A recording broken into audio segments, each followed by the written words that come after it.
war. Sponsors vanished, emails leaked, and across talk shows and courtrooms, the silence Jasmine held turned into the loudest reckoning of Karoline's career. In a world that rewards outrage, what happens when the quiet one sues and wins? Stay with us. This is a story worth every second of your time. The segment was billed as a landmark event. Voices of Power, Women Reshaping American Politics, aired primetime across every major network. The set was sleek, clinical, and uncomfortably pristine. Chrome trim, glowing blue LED accents, and 3 mounted cameras weaving silently through the air like silent predators. Jasmine Crockett sat poised, spine straight, eyes focused, her every breath measured like a metronome. She had done dozens of panels before, but something about tonight, it was off. Karoline Leavitt was too still, too rehearsed. Her hands remained clasped in her lap for most of the opening 10 minutes, but every few seconds she'd glance down at the folder on her thigh, like it held a secret she couldn't wait to unseal. Jasmine saw it, she clocked it, but she said nothing. When the conversation shifted from representation to accountability, Karoline struck. She didn't raise her voice. She didn't even wait for the moderator to finish his question. She simply leaned forward, uncapped the folder with a slow, deliberate flick of her wrist, and held up 2 pages. Pages that hadn't passed through any vetting, hadn't been disclosed in pre-panel agreements, and hadn't been seen by anyone on set until that very moment. Her voice dripped with performance. Before we go any further, I think the American people deserve to see this. The host blinked. The camera operator cut to a close-up without being told. And there it was. Faux official letterhead, time-stamped emails, and a spreadsheet with Jasmine's name boxed in red, claiming she'd received over $180,000 from a shadowy PAC linked to radical activist networks. It was a fabrication, an intricate, calculated piece of political theater. There was no such transaction.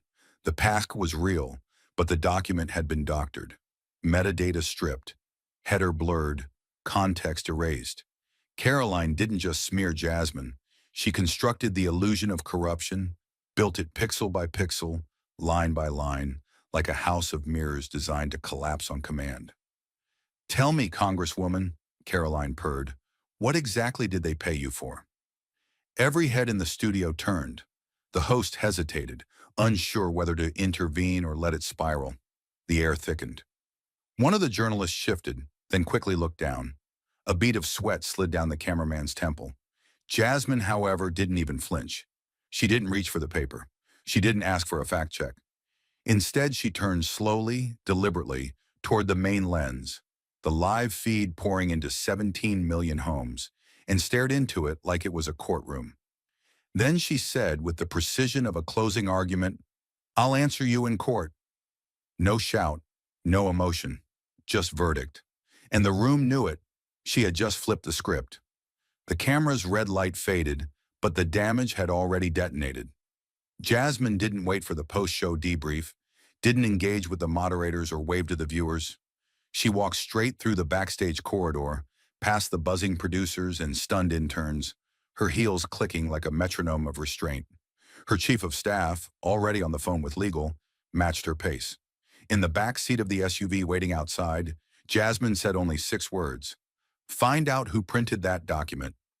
By the time she landed back in Dallas, her legal team had convened in a midnight session at a high-rise conference suite that smelled of stale coffee and printer ink. They pulled the footage, froze the moment Karoline held up the doctored file. Zoomed in. The letterhead didn't match any legitimate source. The file's source ID had been scrubbed. The timestamps were inconsistent. It wasn't sloppy. It was deliberate. What Karoline had done wasn't political posturing. It was an act of public sabotage, engineered with intent to discredit a sitting congresswoman on live television.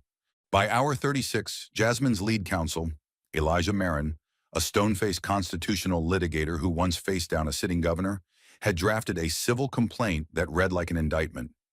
Every sentence was weighted, every paragraph cut like wire. The claim, defamation with malice aforethought, fabricated materials, strategic character assassination. The damages sought weren't symbolic. They were generational. $100 million for what the suit called irreversible political and professional harm inflicted through orchestrated misinformation. At precisely 9:17 a.m. on the second day after the panel, the lawsuit was electronically filed in federal court and auto-uploaded to Pacer. Within minutes, legal journalists picked it up. By 10 a.m., Politico and Reuters had posted breaking news alerts, and by lunchtime, the world had split. One half of the internet recoiled. Isn't this a little extreme? She should have just corrected the record. Another thin-skinned Democrat crying victim. But the other half roared in response. She didn't run to Instagram, she ran to court. That's not fragility, that's force. Screens were flooded with side-by-side comparisons of Jasmine's stone-cold composure and Karoline's triumphant smirk. A political strategist tweeted, "We used to say sue them into silence as a joke. She just made it a doctrine." Still, Jasmine remained utterly quiet. She didn't tweet. She didn't text a statement to the press. She didn't even like a comment. But in every newsroom, courtroom, and strategy session across the country, her silence was deafening. Not passive, potent, not avoidance, tactical withholding. And to those who understood power, that silence wasn't absence. It was a countdown. But power, when it starts to crumble, doesn't collapse with sound. It fractures in silence, looking for shadows to bargain in. 44 hours after the lawsuit went public and Jasmine's silence became the most deafening force in national politics, the temperature inside her Dallas office dropped. The blinds were half drawn. The hallway outside buzzed with reporters trying to bait a statement. Inside, Jasmine sat across from her attorney, reviewing deposition timelines when her chief of staff, Samira, entered without knocking, holding out a phone like it was evidence from a crime scene. "Encrypted sender," she murmured. "No CCs, no legal header, but you'll recognize the tone." Jasmine took the phone, read the message once, and didn't blink. It was Karoline. No signature, but unmistakably her. Voice stripped of performance, but soaked in strategy. "I don't know if this will reach you. I need to say I'm sorry. Things moved too fast. I trusted the wrong team. I didn't expect it to spiral this far. I thought I was being bold, not reckless. If there's any room left for mercy, please consider ending this." The punctuation was off. The grammar fractured in just enough places to sound urgent, almost human. But the core was clear. She wasn't apologizing for what she did, only for the fallout that followed. No ownership, no accountability, just a passive surrender wrapped in the language of remorse. Jasmine stared at the screen for a few seconds longer, then handed the phone to her attorney. Her voice was low, but it landed like steel. If it was sincere, it wouldn't be secret. The message was archived. No response sent, no acknowledgement given. That should have been the end of it. But the email didn't stay private. No one on Jasmine's team leaked it. They didn't have to. Somewhere between Karoline's PR consultant and a desperate junior staffer trying to rehabilitate her image, the message found its way into the bloodstream of the internet. It surfaced first on a small political blog, then exploded onto Twitter, screenshot, timestamp, and all. Within hours, it was dissected on podcasts, quoted on late-night news panels, and debated in think pieces with titles like "When Power Whispers Apologies."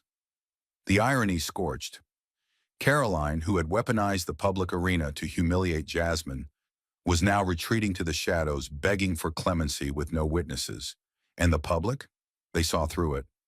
"You tried to crucify her in HD," one commenter wrote, "but asked for forgiveness in lowercase." The court docket remained untouched. Jasmine didn't move a muscle. But outside her office, the winds were shifting. And for Karoline Leavitt, the spin cycle was over. The reckoning had begun. The public backlash had scorched across every platform like wildfire. But it was the absence of Jasmine's voice that turned it from news cycle to cultural event. The leaked email had detonated online outrage, but it was what came next that reshaped the terrain entirely. Jasmine didn't tweet, didn't post a photo, didn't sit for a single interview. And yet, she was everywhere. On Monday morning, the Washington Post printed a 3-column front-page feature titled "Jasmine Crockett, Power and Restraint." Below the headline was a photo, not from the panel, not from the courtroom, but of Jasmine walking alone past the Lincoln Memorial, her expression unreadable, the sky behind her the color of ash. The column didn't dwell on drama. It drew blood with analysis. In an age where volume is mistaken for vision, it read, Congresswoman Crockett has done the unthinkable. She has stayed still and made the world adjust to her pace. By noon, CNN aired a primetime special, split-screen footage of Karoline's on-air accusation, replayed beside Jasmine's now viral reply, I'll answer you in court. A chyron at the bottom of the screen read, the most controlled moment in modern politics. That same day, MSNBC convened a roundtable with 3 former senators, each trying and failing to recall a time when a public official said less and commanded more. But while anchors waxed poetic and op-eds turned her into legend, Jasmine didn't flinch. She wasn't watching the coverage. She was in a subcommittee room deep inside the Capitol, reviewing amendments to a transportation equity bill, with a red pen in hand and a cold coffee at her side. The cameras weren't invited. Her staff didn't issue statements, no sound bites, no damage control. While the world tried to paint her in gold leaf, she kept her hands in the ink. And still, the irony was as cutting as it was cruel. She was being applauded not for what she said, but for refusing to dignify a lie that should never have been spoken. But silence, when it turns on you, doesn't knock. It seeps in, seeps under, and then takes everything. In the days following the leaked email, Karoline Leavitt's world began to shrink, not in headlines or hearings, but in contracts, the kind printed on glossy paper and signed with champagne. Luxform Skincare, the luxury brand that once featured Karoline's face in digital billboards across Miami and LA, was the first to vanish. The termination notice came not with a call, but in a one-page PDF emailed at 2:13 a.m. Effective immediately, all promotional and ambassadorial relationships are concluded. No further public association is permitted. There was no follow-up, no explanation, just a silent erasure, like she had never existed in their campaign reels to begin with. The next morning, Civic Rise Energy, a flashy political lifestyle brand aimed at millennial conservatives, pulled her affiliate code from its website and sent out a bulk email to its user base. We believe in accountability. Our partnerships reflect that. Karoline didn't post about the losses, but inside her team's Slack, the panic was visible. Messages were short, clipped, littered with, checking with legal, is there a PR patch, and can we get ahead of this? But they couldn't, because the sponsors weren't waiting for court rulings or explanations. They were reading the climate, and the climate had turned. Her once thriving podcast, No Filter with Karoline, had its ad slots pulled within 72 hours. Her analytics dashboard showed a bloodbath. Follower count dropping by thousands per day, episode engagement cut in half, incoming inquiries reduced to near zero. The microphone she once weaponized now sat on her desk like an unused relic. She tried recording. 3 takes, 4 scripts, but nothing stuck. Her voice cracked. Her tone faltered. And in every attempt, she sounded less like a firebrand and more like someone choking on the smoke of their own undoing. For someone who had built an empire on being untouchable, the silence around her wasn't just unsettling, it was surgical. And as her public image bled out in real time, the fracture inside her own camp was no longer quiet, it was structural. The morning began with a half-empty inbox and ended with an open envelope placed delicately on the edge of Karoline's desk like a verdict. No salutation, no sign-off. Just one sentence written in calm, deliberate cursive, the ink still slightly smudged. You're not being attacked, you're being revealed. It was from Rachel Lynn, her senior PR advisor, once the sharpest strategist in the room, the woman who had crafted her debate sound bites and whispered the killer phrases seconds before cameras rolled. Rachel was loyal, had been loyal until now. Her desk sat stripped bare by noon, nameplate gone, drawers emptied. Only a single iced coffee remained sweating on the corner, untouched. Karoline stood staring at the note for a full minute, her face unreadable. Then she folded it in half with mechanical precision and slipped it into her blazer pocket. Not a word spoken, not a question asked, just the hollow echo of retreat. That afternoon, an emergency strategy meeting was called. In the past, such gatherings filled 2 floors. Now the war room was reduced to 4 souls.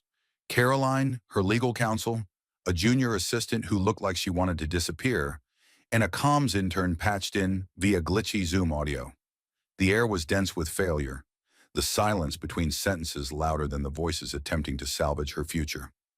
On the projector screen, graphs in freefall, audience retention, cut in half, newsletter unsubscribes, spiking, negative sentiment index, off the charts.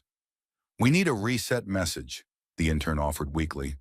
"There is no reset," Karoline snapped, then caught herself, swallowing hard. No one looked up. There was no plan on the table, no roadmap, no slogan that could walk her out of this. Just data, loss, and time running out. She had once been the conductor of chaos. Now she was buried beneath it. And worst of all, she could feel it. They weren't brainstorming. They were bracing. But as Karoline's inner circle crumbled under the weight of optics and abandoned alliances, something far more lethal arrived, not with noise, but with unnerving precision. It came at 6:42 a.m., delivered into the inbox of Jasmine Crockett's lead counsel under high-level encryption. No subject line, no introduction, just a single PDF attachment and a digital signature confirming the sender. A former campaign staffer from Karoline's 2022 congressional run. The file was clean, metadata intact, unaltered. Its title sat at the top of page 1 in bold, unapologetic font. Talking points for minority opponents. It read like an operation manual. This wasn't commentary. It wasn't careless language caught on a hot mic. It was structured, systematic, and deeply sinister. The opening page broke down debate tactics by demographic. Black women, Latina candidates, Asian American progressives. Under the heading Psychological Leverage, it outlined targeted methods to elicit emotion, interrupt early and repeatedly, break rhythm, laugh subtly during responses, project condescension, use terms like entitled, angry, or too passionate. These labels resonate with suburban independents. Page after page, it described how to weaponize bias, how to provoke a specific reaction, how to make dignity look like fragility on camera. One line circled in red ink chilled Jasmine's team to the bone. If they raise identity issues, pivot to meritocracy, suggest victimhood, make the room doubt their stability. It was not strategy. It was sabotage masquerading as political instinct. And Jasmine, unknowingly, had been walking through this exact blueprint, live, unguarded in front of millions. She hadn't just endured a public ambush. She had survived a psychological trap engineered to collapse her in real time. Now, for the first time, they had proof it was never spontaneous. It was never accidental. It was intentional. And that intent was the difference between a harsh debate and a coordinated dismantling of character. The kind of difference that didn't just sway public opinion, it rewrote the stakes in a courtroom. And just when the document had begun to shift the narrative, the next piece arrived like a warhead, quiet, precise, and undeniable. It didn't come from a courtroom filing or an email chain between lawyers. It came in the form of a raw audio file, barely labeled, sent anonymously to Jasmine Crockett's legal team at 3:17 a.m. The file name was deceptively generic, Staff Mosh Training Mosh Session Ma 3.mp4, but what it contained would destroy the illusion of coincidence forever. Jasmine's lead counsel, Elijah Marin, received it first. He opened it without ceremony in the stillness of his home office, coffee cold beside his hand. The first few seconds were nothing but soft ambient rustling, papers shuffling, chairs scraping, nervous laughter in the background. But then came the voice, clear, measured, undeniably Karoline Leavitt's. "Make her look unstable. She'll break if you act calm and condescending." Elijah sat back in his chair, spine rigid. He didn't stop the recording.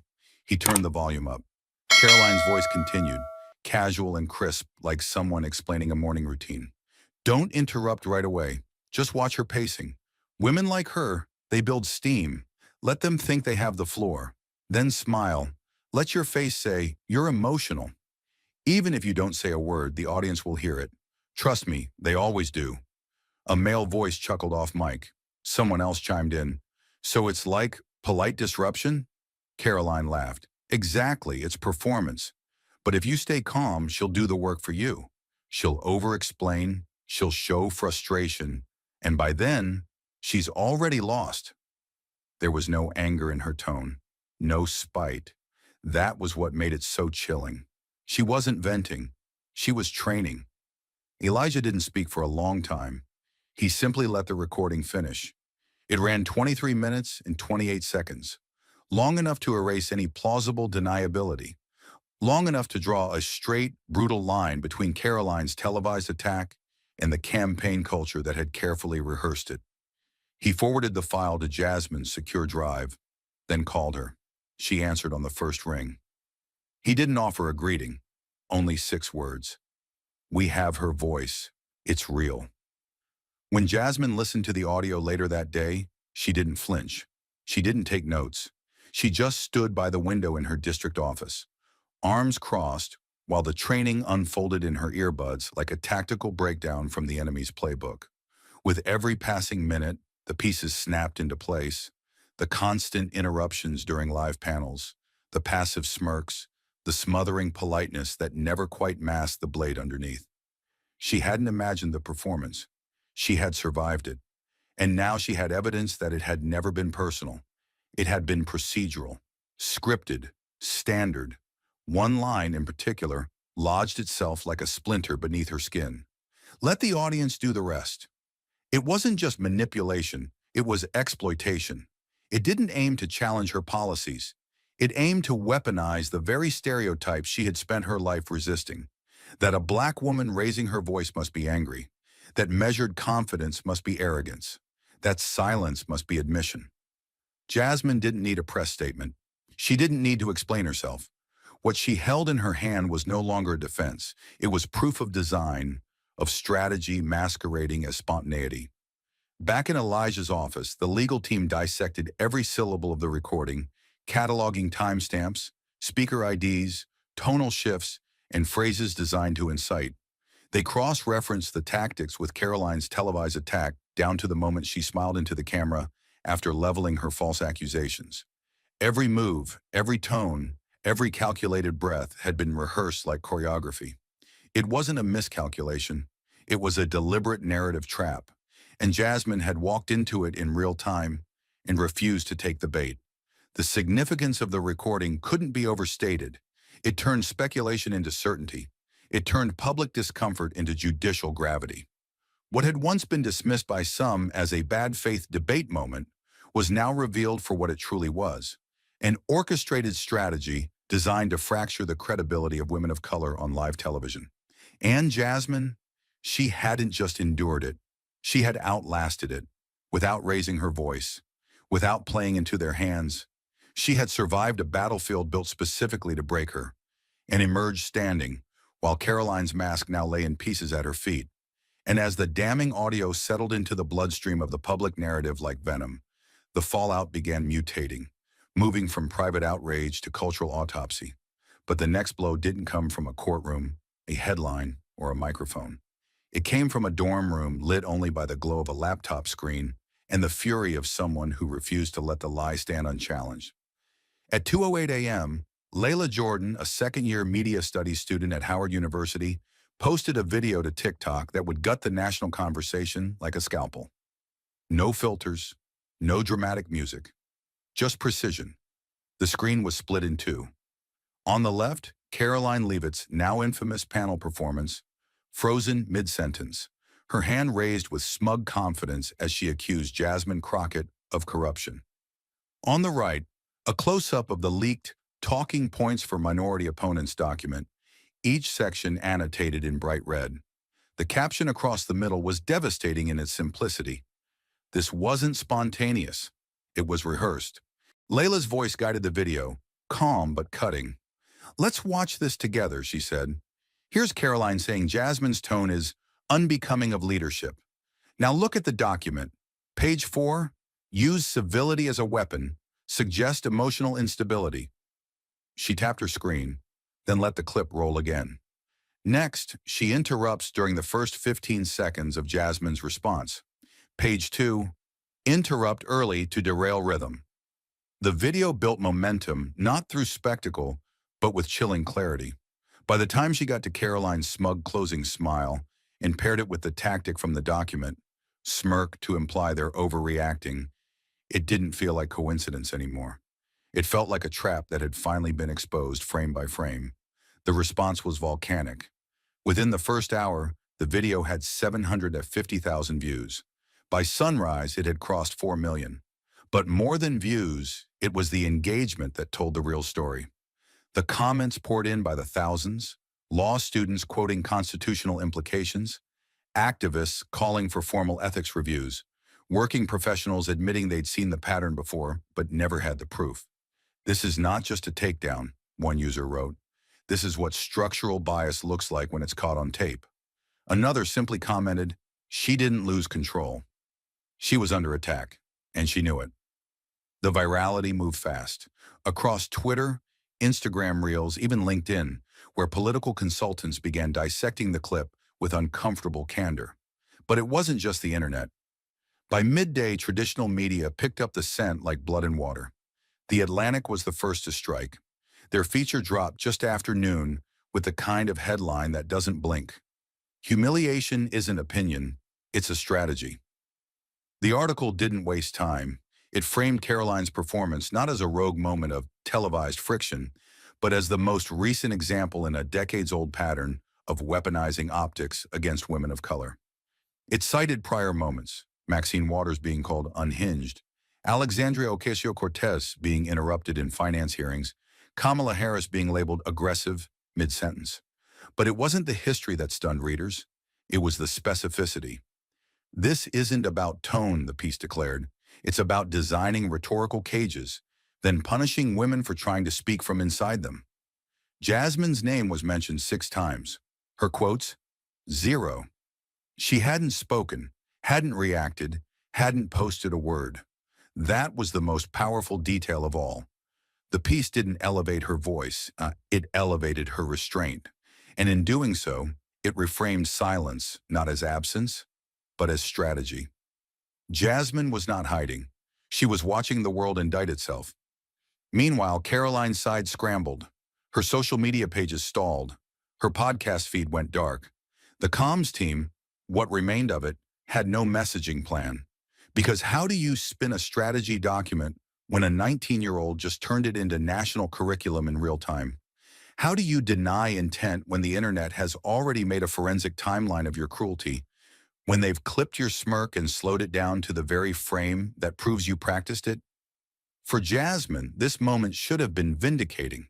It should have been cause for a press conference, a TV appearance, a celebratory tweet. But none came. She didn't share Layla's video. She didn't retweet the Atlantic article. She didn't call a single reporter. Instead, she attended a housing subcommittee hearing that afternoon, on time, prepared, composed, asked 3 precise questions, then left through the side entrance like any other legislator. No camera crew, no soundbite, no spectacle. But the stillness around her only made the storm louder. That silence, the same silence Karoline tried to bait on national television, was now the signal that Jasmine had no need to defend herself.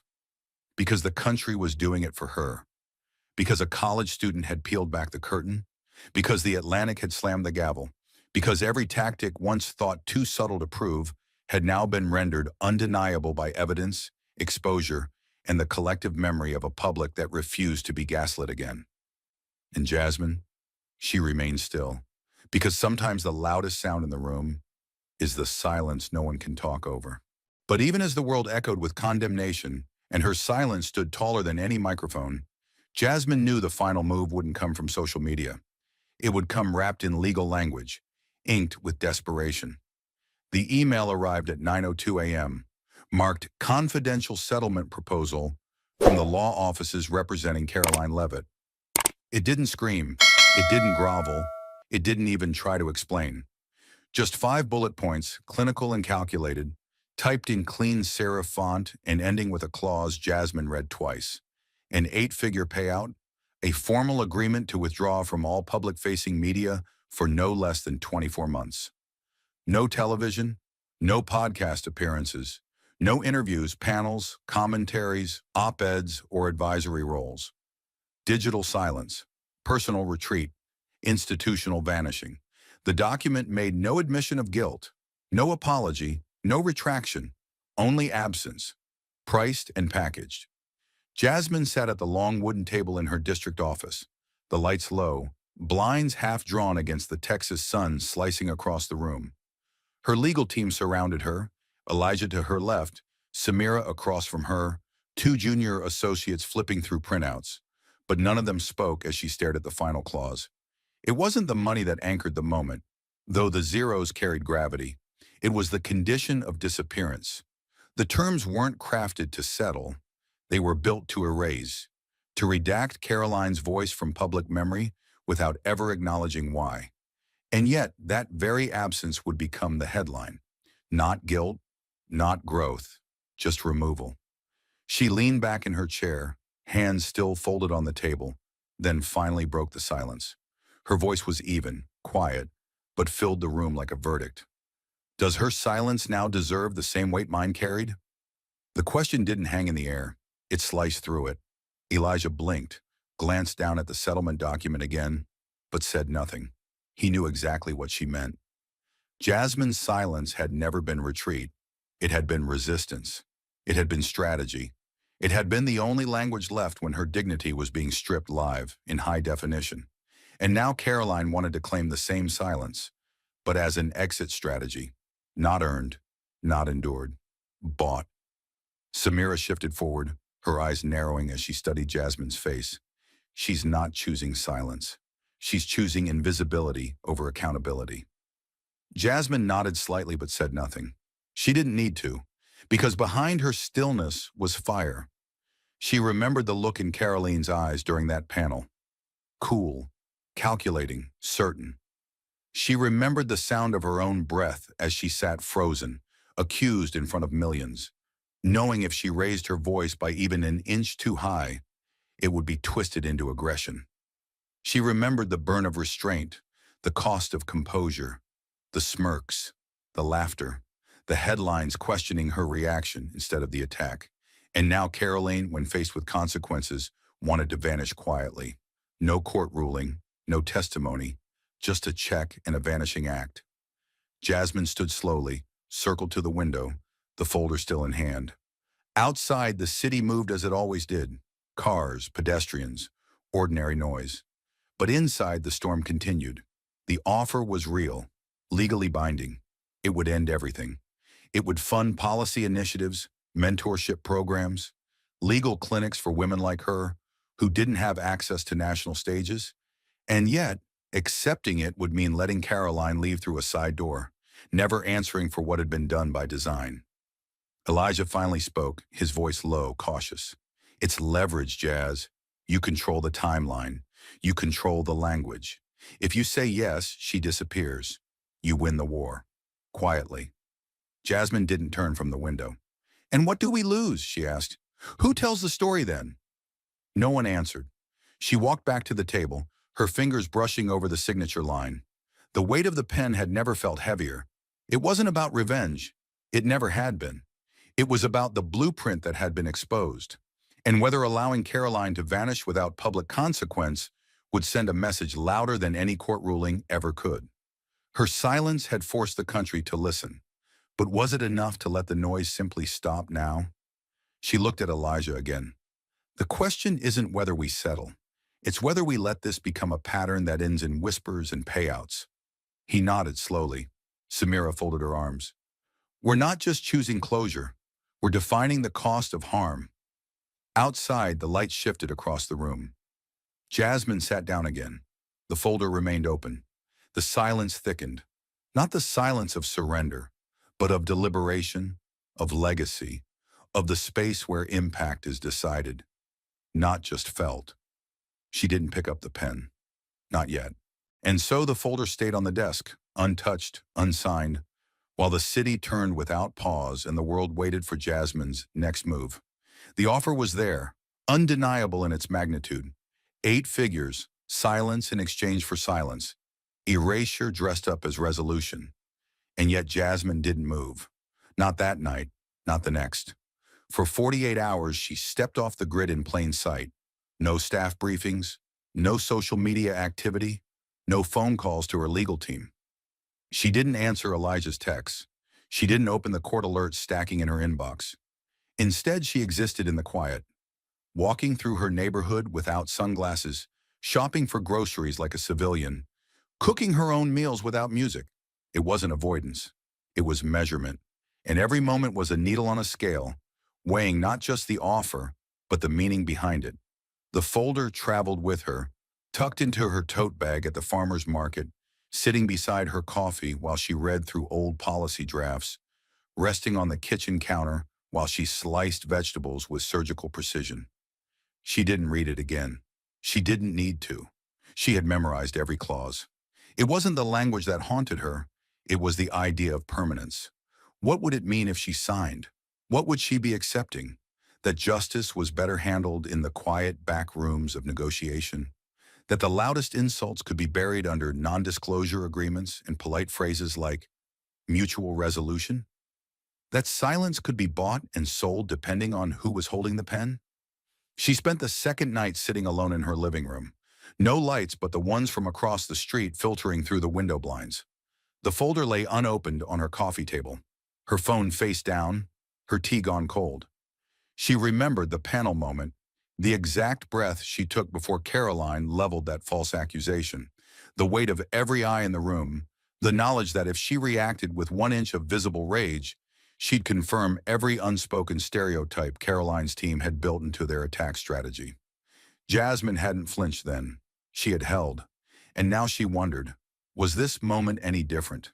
Because this offer, it wasn't accountability, it was containment. It wasn't restitution, it was retreat. By the third morning, the city had shifted again. Headlines speculated, analysts theorized. Will she take the deal? Is this a win behind closed doors? Is Jasmine negotiating in silence? But she wasn't negotiating. She was reflecting. Not on Karoline, but on herself. On the years she had spent navigating rooms that doubted her before she spoke. On the times she had swallowed her truth to protect someone else's comfort. On the endless meetings where her calm was interpreted as compliance. She had been told to be reasonable so many times it had nearly drowned her voice. And now here was another document, professional, legal, clinical, asking her to be reasonable again, to choose peace, to walk away. But Jasmine had learned something in the fire. Not every peace is earned. Some are constructed like cages and painted gold. At 11:26 a.m. on the second day, she returned to her office. The staff didn't greet her. They knew. The energy was quiet but electric. The folder was still there, right where she'd left it on the edge of her desk. She didn't sit. She didn't clear her throat. She didn't ask for company. She simply opened the folder, scanned the signature line one last time, picked up the pen, and signed. Then she whispered not to anyone, but to herself, "This is not a settlement. This is a boundary." The room didn't cheer. There was no applause. Only stillness and gravity, because the signature wasn't surrender. It was strategy. Jasmine hadn't signed to end the fight. She had signed to define its perimeter, to say this far, no further. Karoline would be gone from the airwaves, stripped of her stage, not by cancellation, but by consequence. And Jasmine's silence would not be mirrored, it would be magnified, because this agreement didn't equal silence. It was the price Karoline paid to be excluded from Jasmine's voice, a boundary drawn in ink and power. Samira entered minutes later, reading her face before speaking. "Is it done?" Jasmine nodded once. "Then so is she," Samira said. And it wasn't triumph in her voice, it was closure. And somewhere Jasmine finally allowed herself to exhale. Not in celebration, but in relief. Not because the pain had been resolved, but because the narrative had been reclaimed. And outside, the city moved as if nothing had changed. But something had. Jasmine hadn't just survived the fire. She had mapped it, contained it, and now finally she had extinguished it, on her own terms. And as Jasmine's signature dried beneath the fluorescent lights of her office, silent, final, surgical, the world outside began reshaping itself around what that moment had meant. Because the impact wasn't confined to court filings or vanishing media figures. It pulsed outward, into classrooms, into curriculums, into the minds of students who had watched this battle unfold in real time and saw something they weren't used to seeing. A woman of color refusing to combust, refusing to play the villain in someone else's script, refusing to win with noise when restraint cut deeper. The media had moved on. The lawsuits had settled. But in lecture halls and school auditoriums across the country, Jasmine Crockett had become something larger than scandal or spectacle. She had become a case study in controlled power. At Princeton School of Public Affairs, a professor scrolled through a paused clip of Jasmine's now viral panel moment on a projector screen and turned to her students. "What you're seeing isn't avoidance," she said. "It's tactical dignity under pressure." The class sat still, listening, not to shouting, but to stillness. Across the country at Spelman College, the Political Communications Department added a new module to its spring curriculum: Silence as Strategy, the Crockett Doctrine. The core reading wasn't a court brief, it was a transcript of the panel, annotated with emotional cues, body language shifts, and microaggressions delivered with a smile. Students debated not whether Jasmine had done the right thing, but what it had cost her to do it. Because that's what the world so often forgot, that holding the line wasn't free, it was excruciating. In a high school in Sacramento, an 11th grade civics class broke into groups to discuss responsible responses to public provocation. One student played Karoline's ambush clip.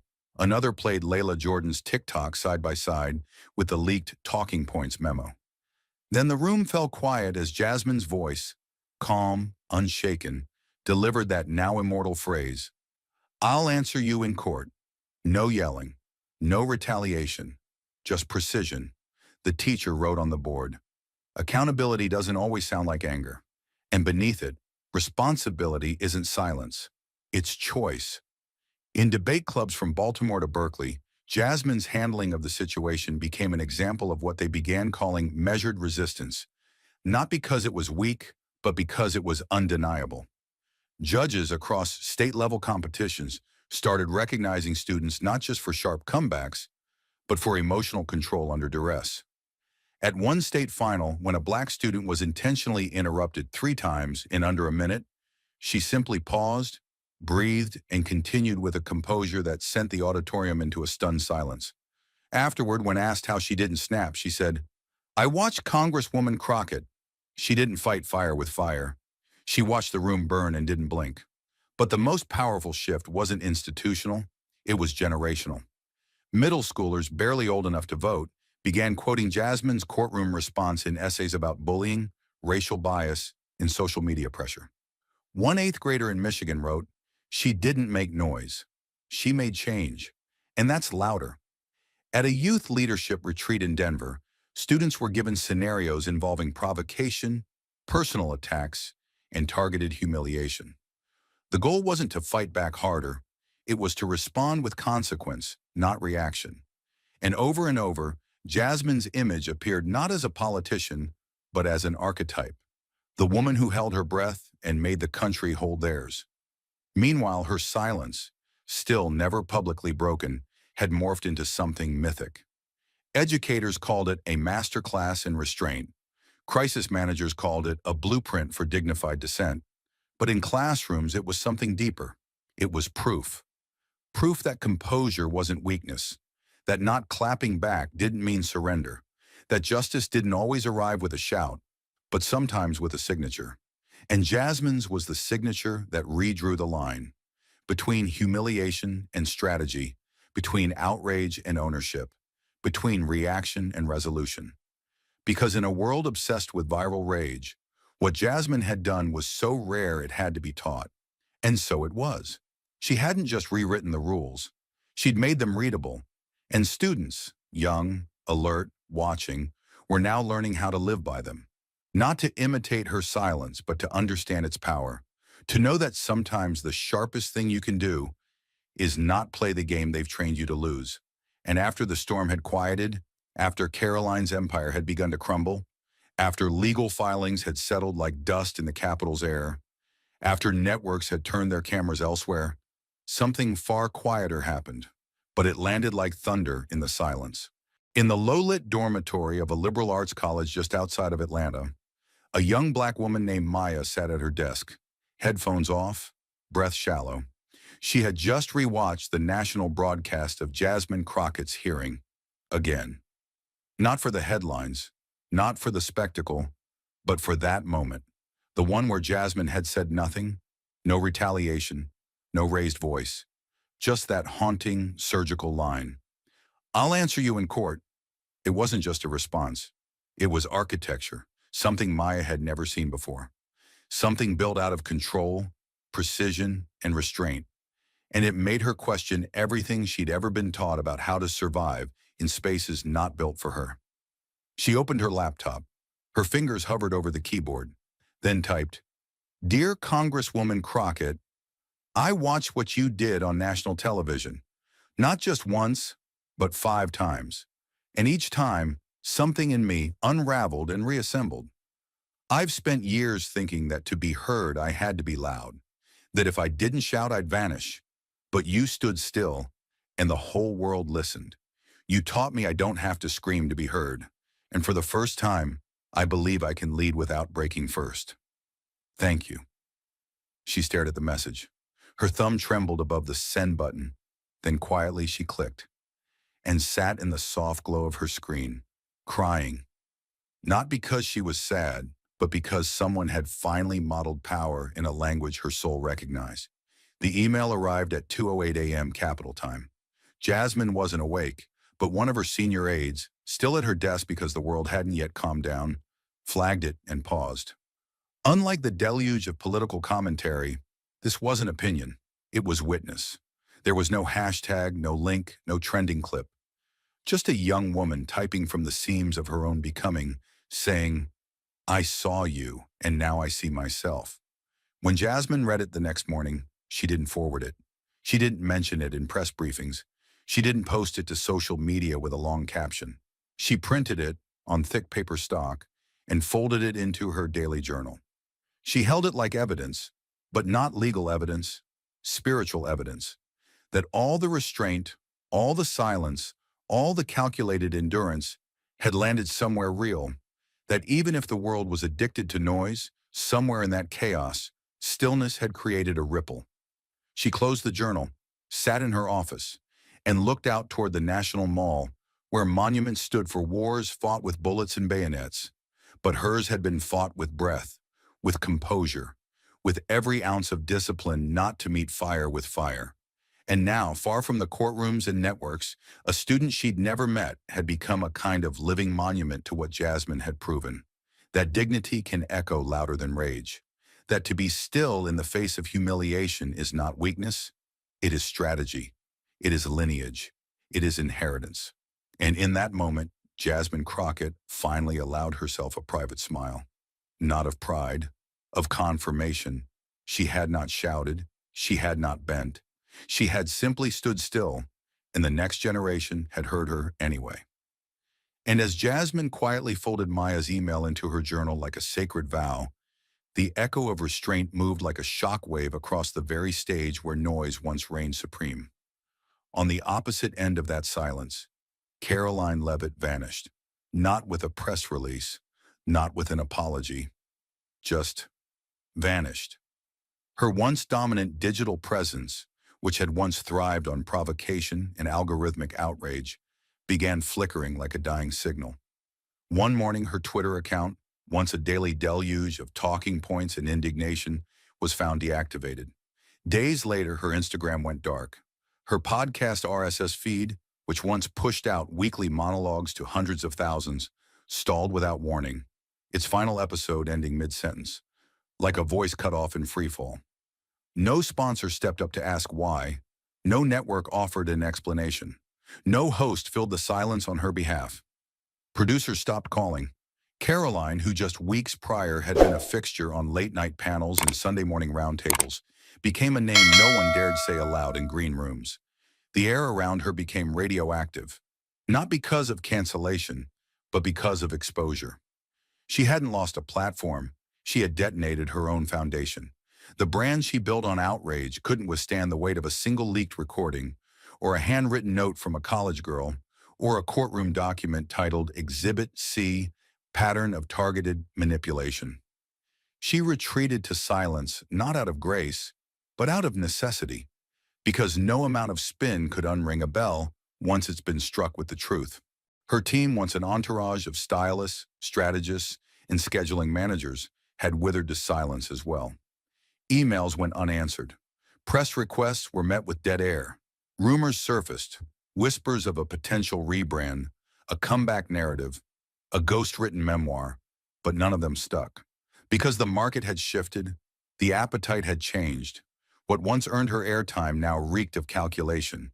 And in a media landscape addicted to novelty, the scent of inauthenticity was fatal. Even her fiercest defenders had grown quiet, their allegiance crumbling not from moral clarity, but from pure, self-preserving exhaustion. In one particularly cutting moment, a mid-tier cable host, who had once begged Karoline for weekly commentary, opened a segment by saying, "Some stories unravel so completely, they leave no one to interview." The room laughed, but behind that laughter was fear. What happened to Karoline could happen to anyone who built their career on demolition without blueprints. Karoline's silence wasn't elegant. It was enforced. The networks that once praised her boldness now cited legal risk when asked about her absence. Podcasters once eager for her firebrand rhetoric had removed her name from their episode archives, quietly retitling controversial clips and disabling comment sections that had turned vicious. Her sponsors, makeup brands, nutritional supplements, political merch lines, had long since pulled their funding. The once lucrative affiliate codes she peddled now redirected to blank pages. And most telling of all, no one demanded she return.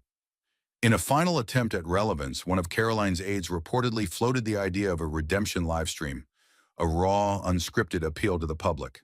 But the response from platforms was swift and bloodless.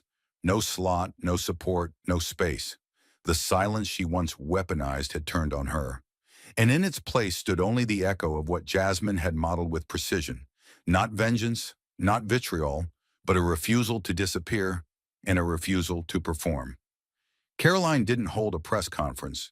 She didn't issue a farewell. She simply dissolved.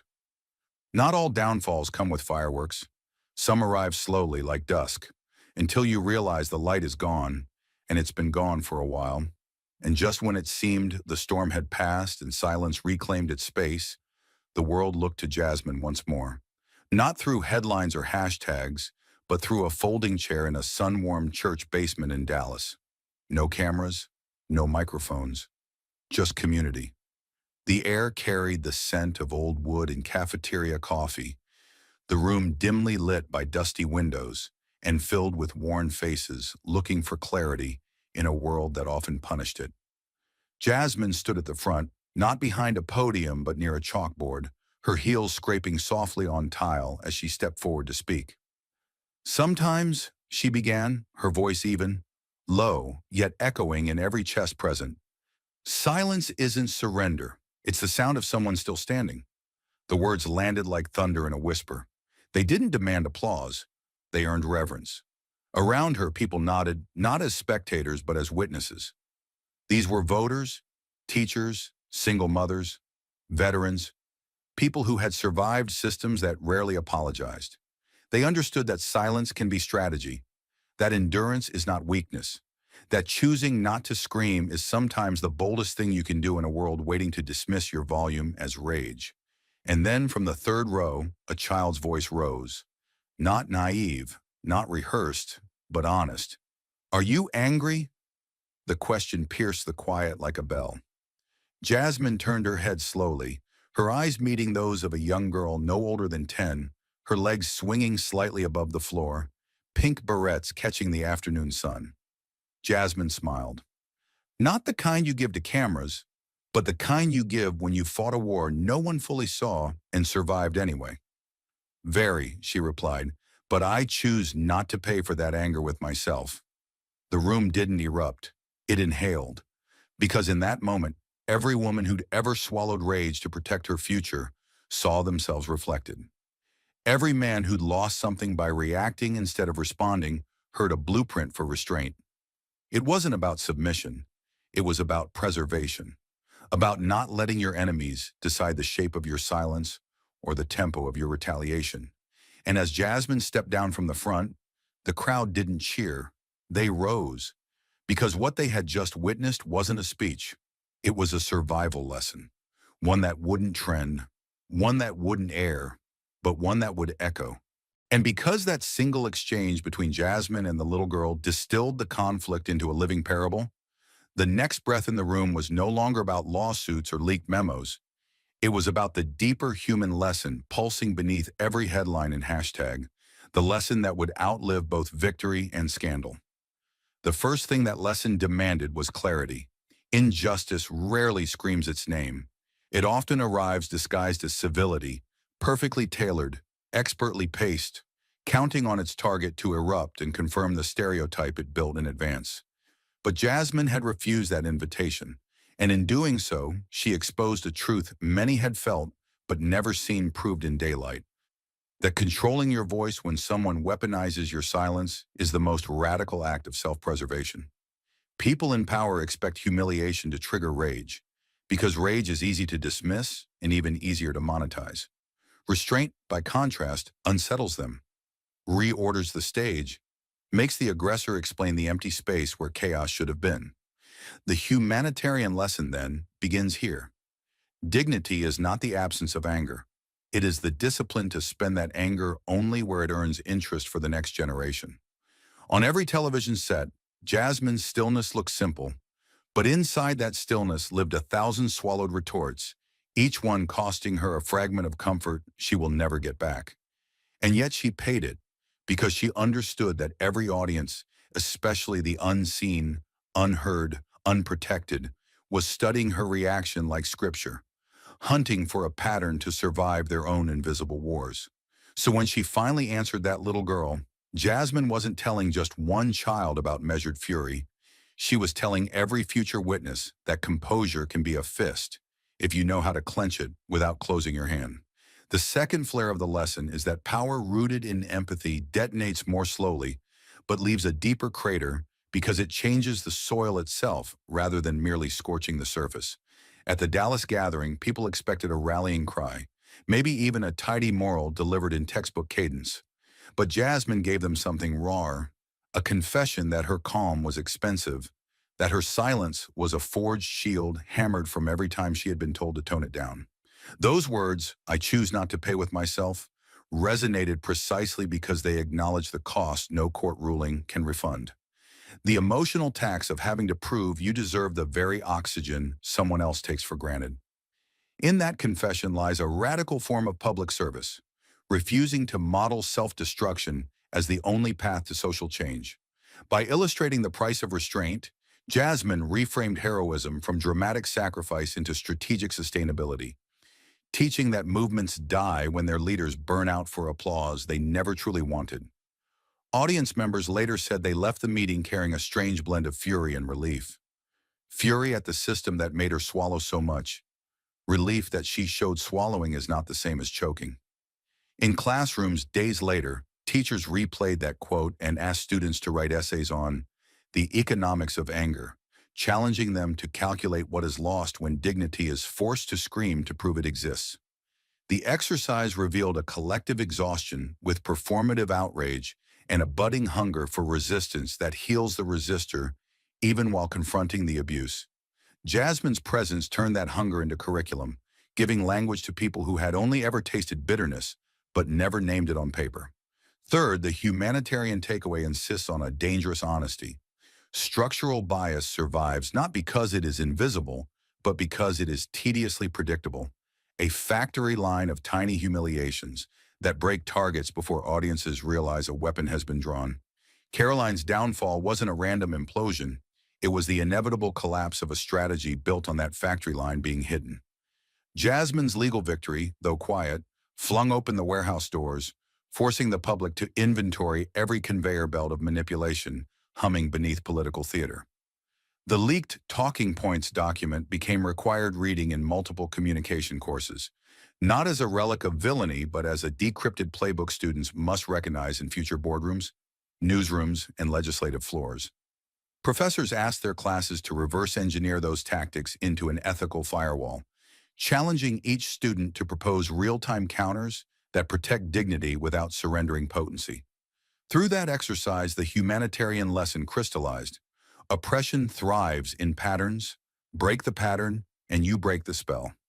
Jasmine didn't dismantle the factory in one night, but she forced its blueprint into daylight, and daylight is deadly for machinery designed to work in shadows.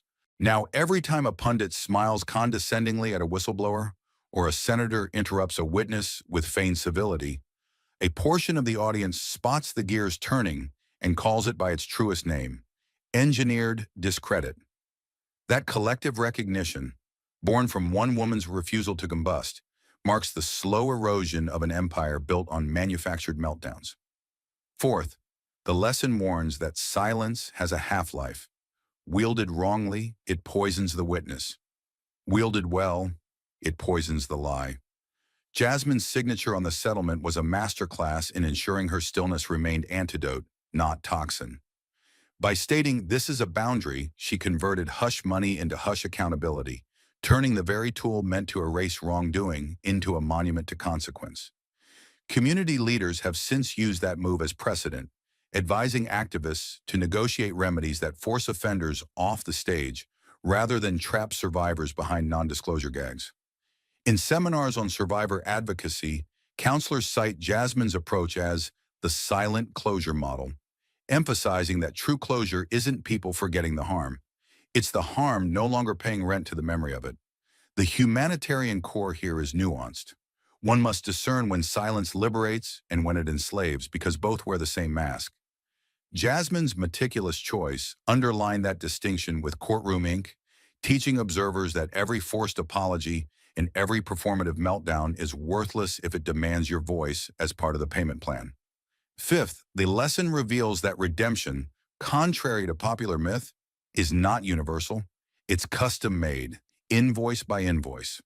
Karoline tried to purchase redemption wholesale, 8 figures and 24 months of invisibility. The world declined the offer because redemption without confession is just a quieter form of escapism. In ethics workshops across the nation, facilitators now present Karoline's retreat as the absence fallacy, illustrating how disappearing can be weaponized to evade growth. Students debate whether a public figure should be allowed a comeback without demonstrating tangible repair to the community harmed.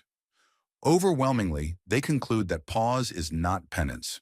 The humanitarian takeaway is clear. Redemption demands accountability that outlasts the news cycle.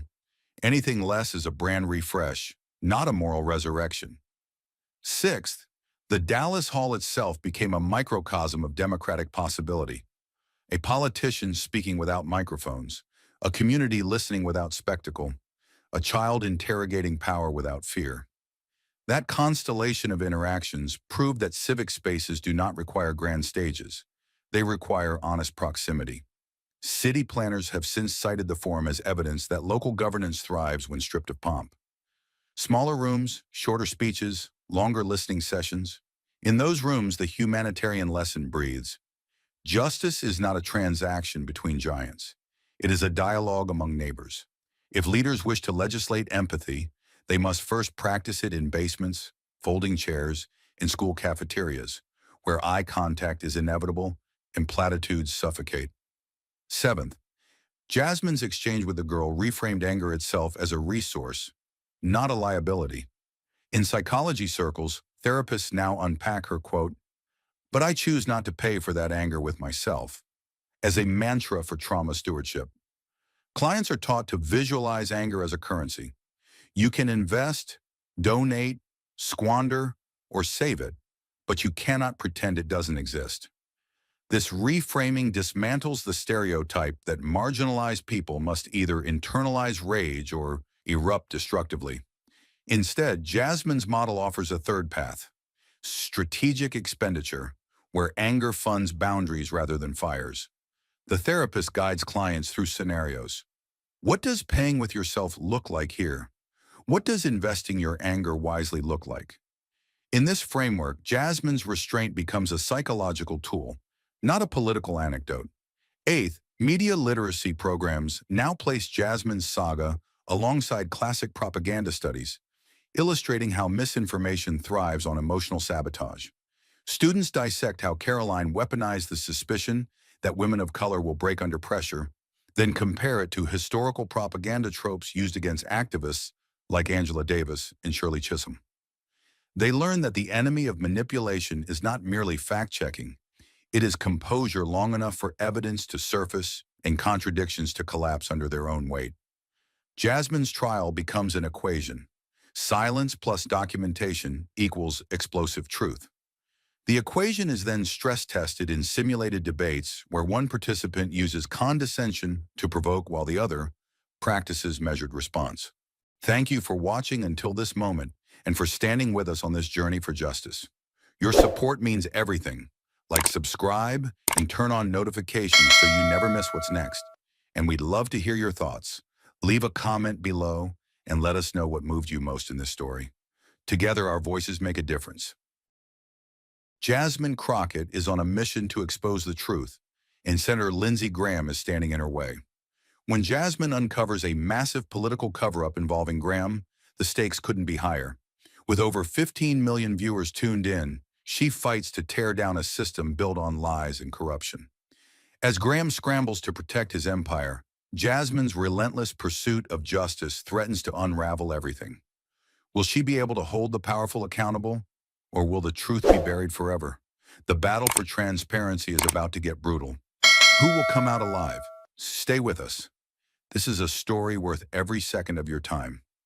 Under the blinding lights of a live political forum, tension crackled like static before a storm.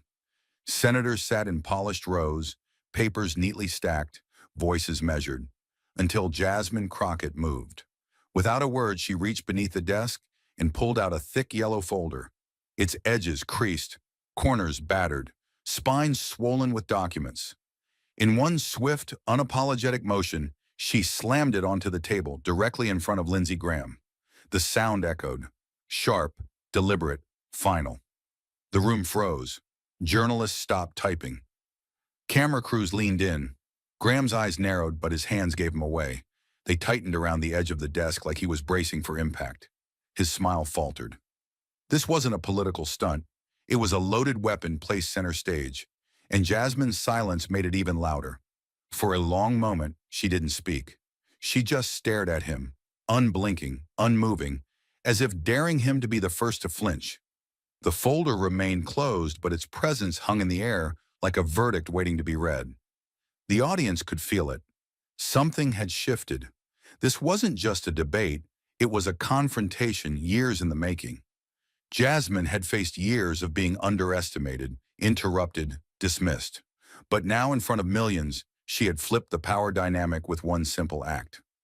Lindsey Graham, once so smug and composed, now sat across from her like a man realizing too late that the floor beneath him was no longer solid. And Jasmine?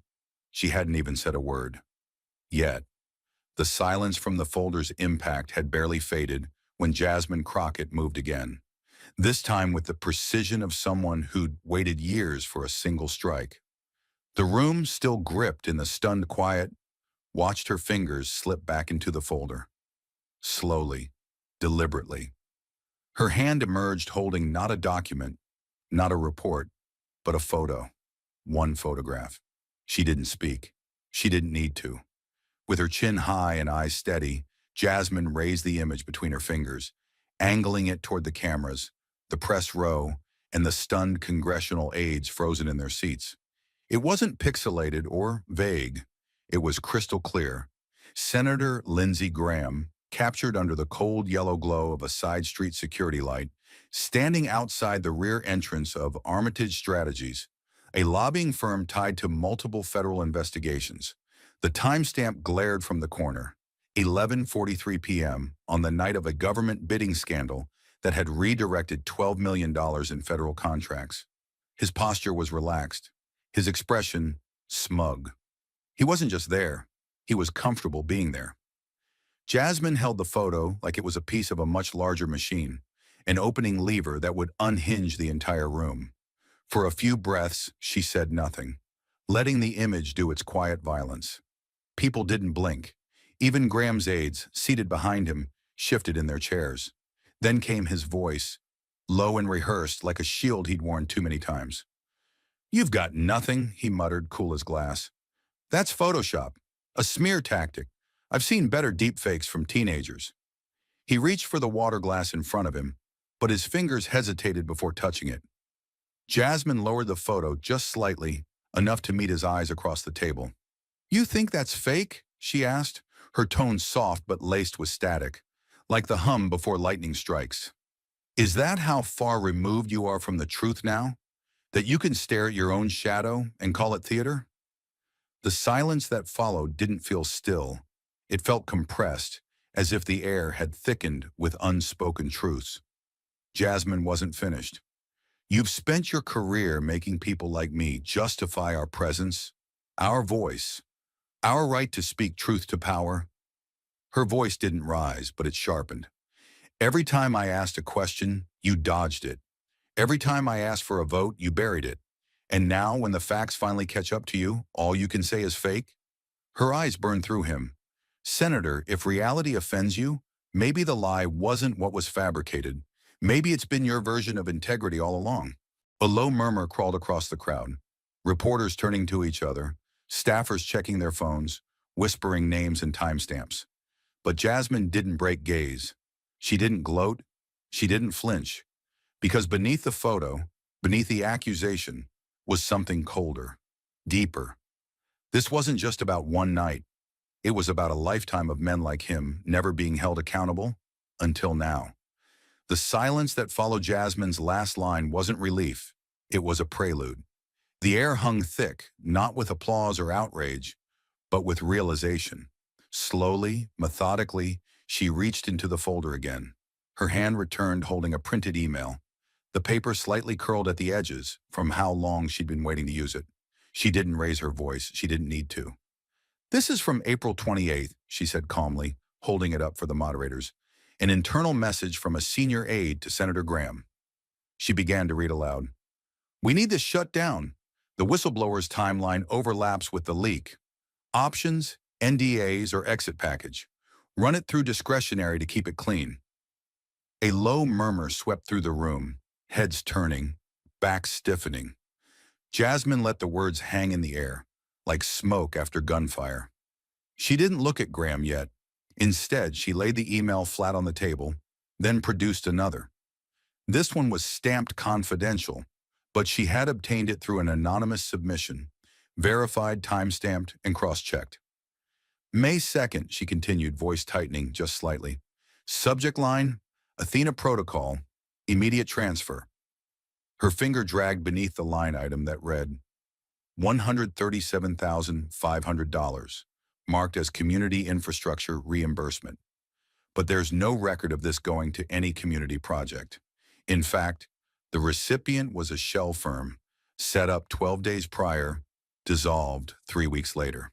Jasmine tapped the top corner. Registered to a P.O. box in South Carolina, the same city where the whistleblower was relocated under a gag order. Now she looked at Graham, squarely. Her eyes were steady, but something had shifted. The room felt smaller, tighter.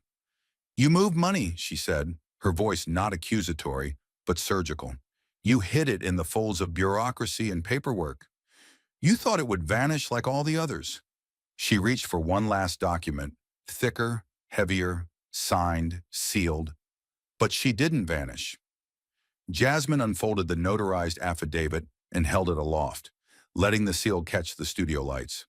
"She wrote this, in her own words, about how your staff pressured her to stay silent, and when she refused, they bought her silence with federal money."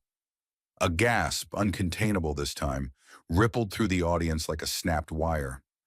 Jasmine's hand trembled, not from nerves but from the weight of long-delayed justice.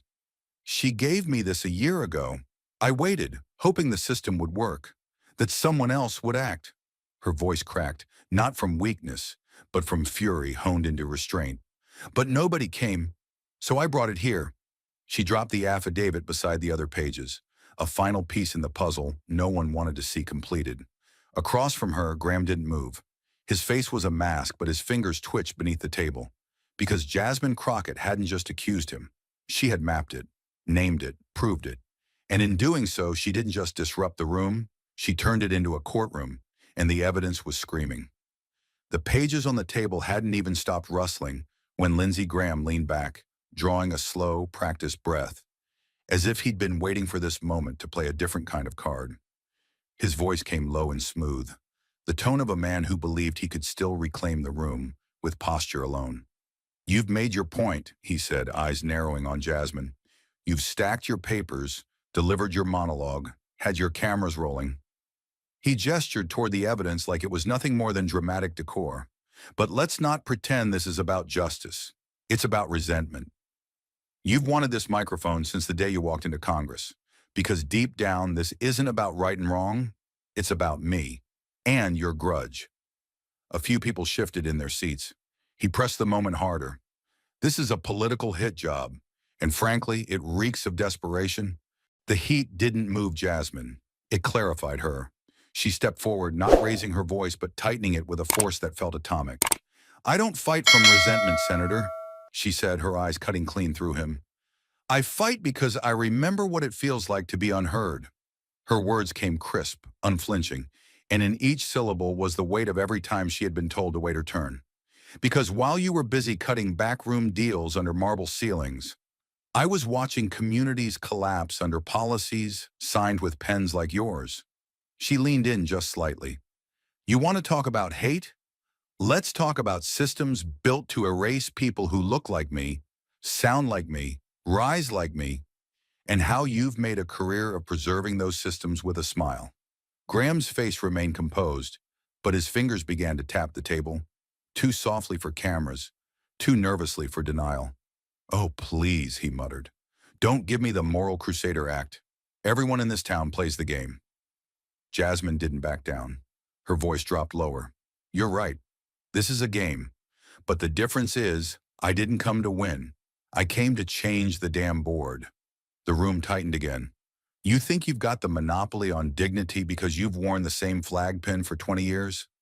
Let me tell you something, Senator. Wrapping corruption in tradition doesn't make it patriotic. It just makes it quieter."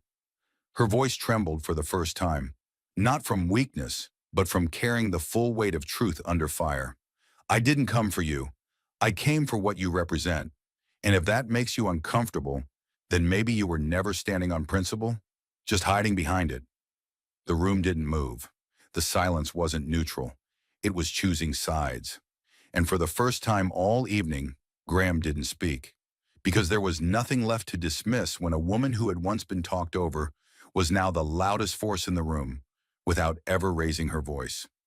Jasmine's steady hand pulled the final documents from the folder, the sound of paper sliding against paper, sharp and deliberate, like the ticking of a time bomb. For a moment, the room stood frozen, every eye locked onto her as she slowly unfolded the first page. Her gaze, cold and unwavering, never left Lindsey Graham. She didn't need to say anything yet. Her eyes spoke volumes. Slowly, methodically, she began to read aloud, her voice low but unmistakable. "This is a record of financial transactions, all signed by your office or affiliates. This," she said, holding the paper up for all to see, "is a list of wire transfers, large sums, routing through offshore accounts, moving millions from construction firms to entities that don't even exist on paper, a series of ghost companies, none of which appear to have any legitimate purpose except to funnel money straight back to your donors." She let the silence settle, letting the weight of her words land. The first paper was followed by another, this one a series of contracts for land purchases that seemed entirely out of place. The properties, vast tracts of land in remote areas, had been suddenly developed under new, amended zoning laws. What had been wild farmland was now classified as prime real estate. Land that, with the right construction contracts, could yield millions in profits. "But here's the kicker," Jasmine continued, her voice tightening with the sting of betrayal. "You authorized these changes, didn't you, Senator? Without any oversight, without any input from the communities who would be most affected. The zoning laws were changed just enough to allow these properties to be bought and sold at a significant profit. And who got the contracts?" She flipped to the next page. names of companies whose ties to Graham's allies could not be overlooked. Funny how those same companies conveniently became the sole bidders for these properties. A match made in the backrooms of Washington, but we're all seeing it now. The crowd, a mix of media elites and political figures, remained unnervingly still. The tension was palpable, the weight of Jasmine's words sinking in. As she flipped through the pages, she pulled out something darker, more insidious. A list of kickbacks embedded within seemingly innocent financial dealings, companies that were awarded federal contracts for public infrastructure, only to return a portion of those funds as consulting fees. It's neat, isn't it? A little tax break here, a little consulting fee there, and no one ever looks twice. Her voice is still steady, had a venomous edge now, as though each sentence was a strike, each word another blow against the facade Graham had spent years carefully constructing. The studio began to stir. Jasmine let the documents fall across the table like a final testament, a damning series of pieces falling into place, undeniable and unforgiving. The first whisper rippled through the audience, like the first tremor before an earthquake. The cameras flashed relentlessly, capturing every shift in Graham's face. His composure had started to crack, his usual confidence replaced by the unmistakable glint of panic in his eyes. He could no longer play the role of the calm, collected politician. Jasmine's revelations had peeled away his veneer, and now what lay underneath was raw and vulnerable. Still, Graham fought to regain control.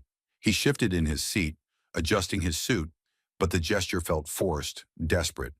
His voice came out flat, though the words were pointed. "This is all just hearsay," he said, trying to maintain his usual aura of authority. "You've pulled out a bunch of disjointed papers and twisted them into something they're not. You have no proof. These are nothing but half-baked accusations and baseless insinuations." Jasmine didn't flinch. She knew exactly what he was doing, trying to discredit the very evidence she had laid bare for all to see. But she was done with playing by his rules. The games were over. "No, Senator," she replied, each word deliberate, sharp. "What you've just seen isn't a smear campaign. It's not some political hit job. It's the truth. And truth doesn't need you to defend it. It stands on its own." Her eyes cut across the room, scanning the audience. "Look at the paperwork. The transfers, the contracts, the kickbacks. It's all there, Lindsay, right in front of you. The truth isn't my enemy, Senator. It's yours." Her gaze returned to Graham, unyielding. He opened his mouth to speak again, but Jasmine cut him off with a quiet force. "How many more people have to be hurt by the system you've built? How many lives need to be manipulated for you to stay on top?" The crowd was beginning to feel it now, an uneasy stir spreading among the audience as they realized the depth of the corruption being laid bare. No longer was this just a politician in the spotlight. It was a system, one that used its power to exploit, to silence, to bury the truth for profit.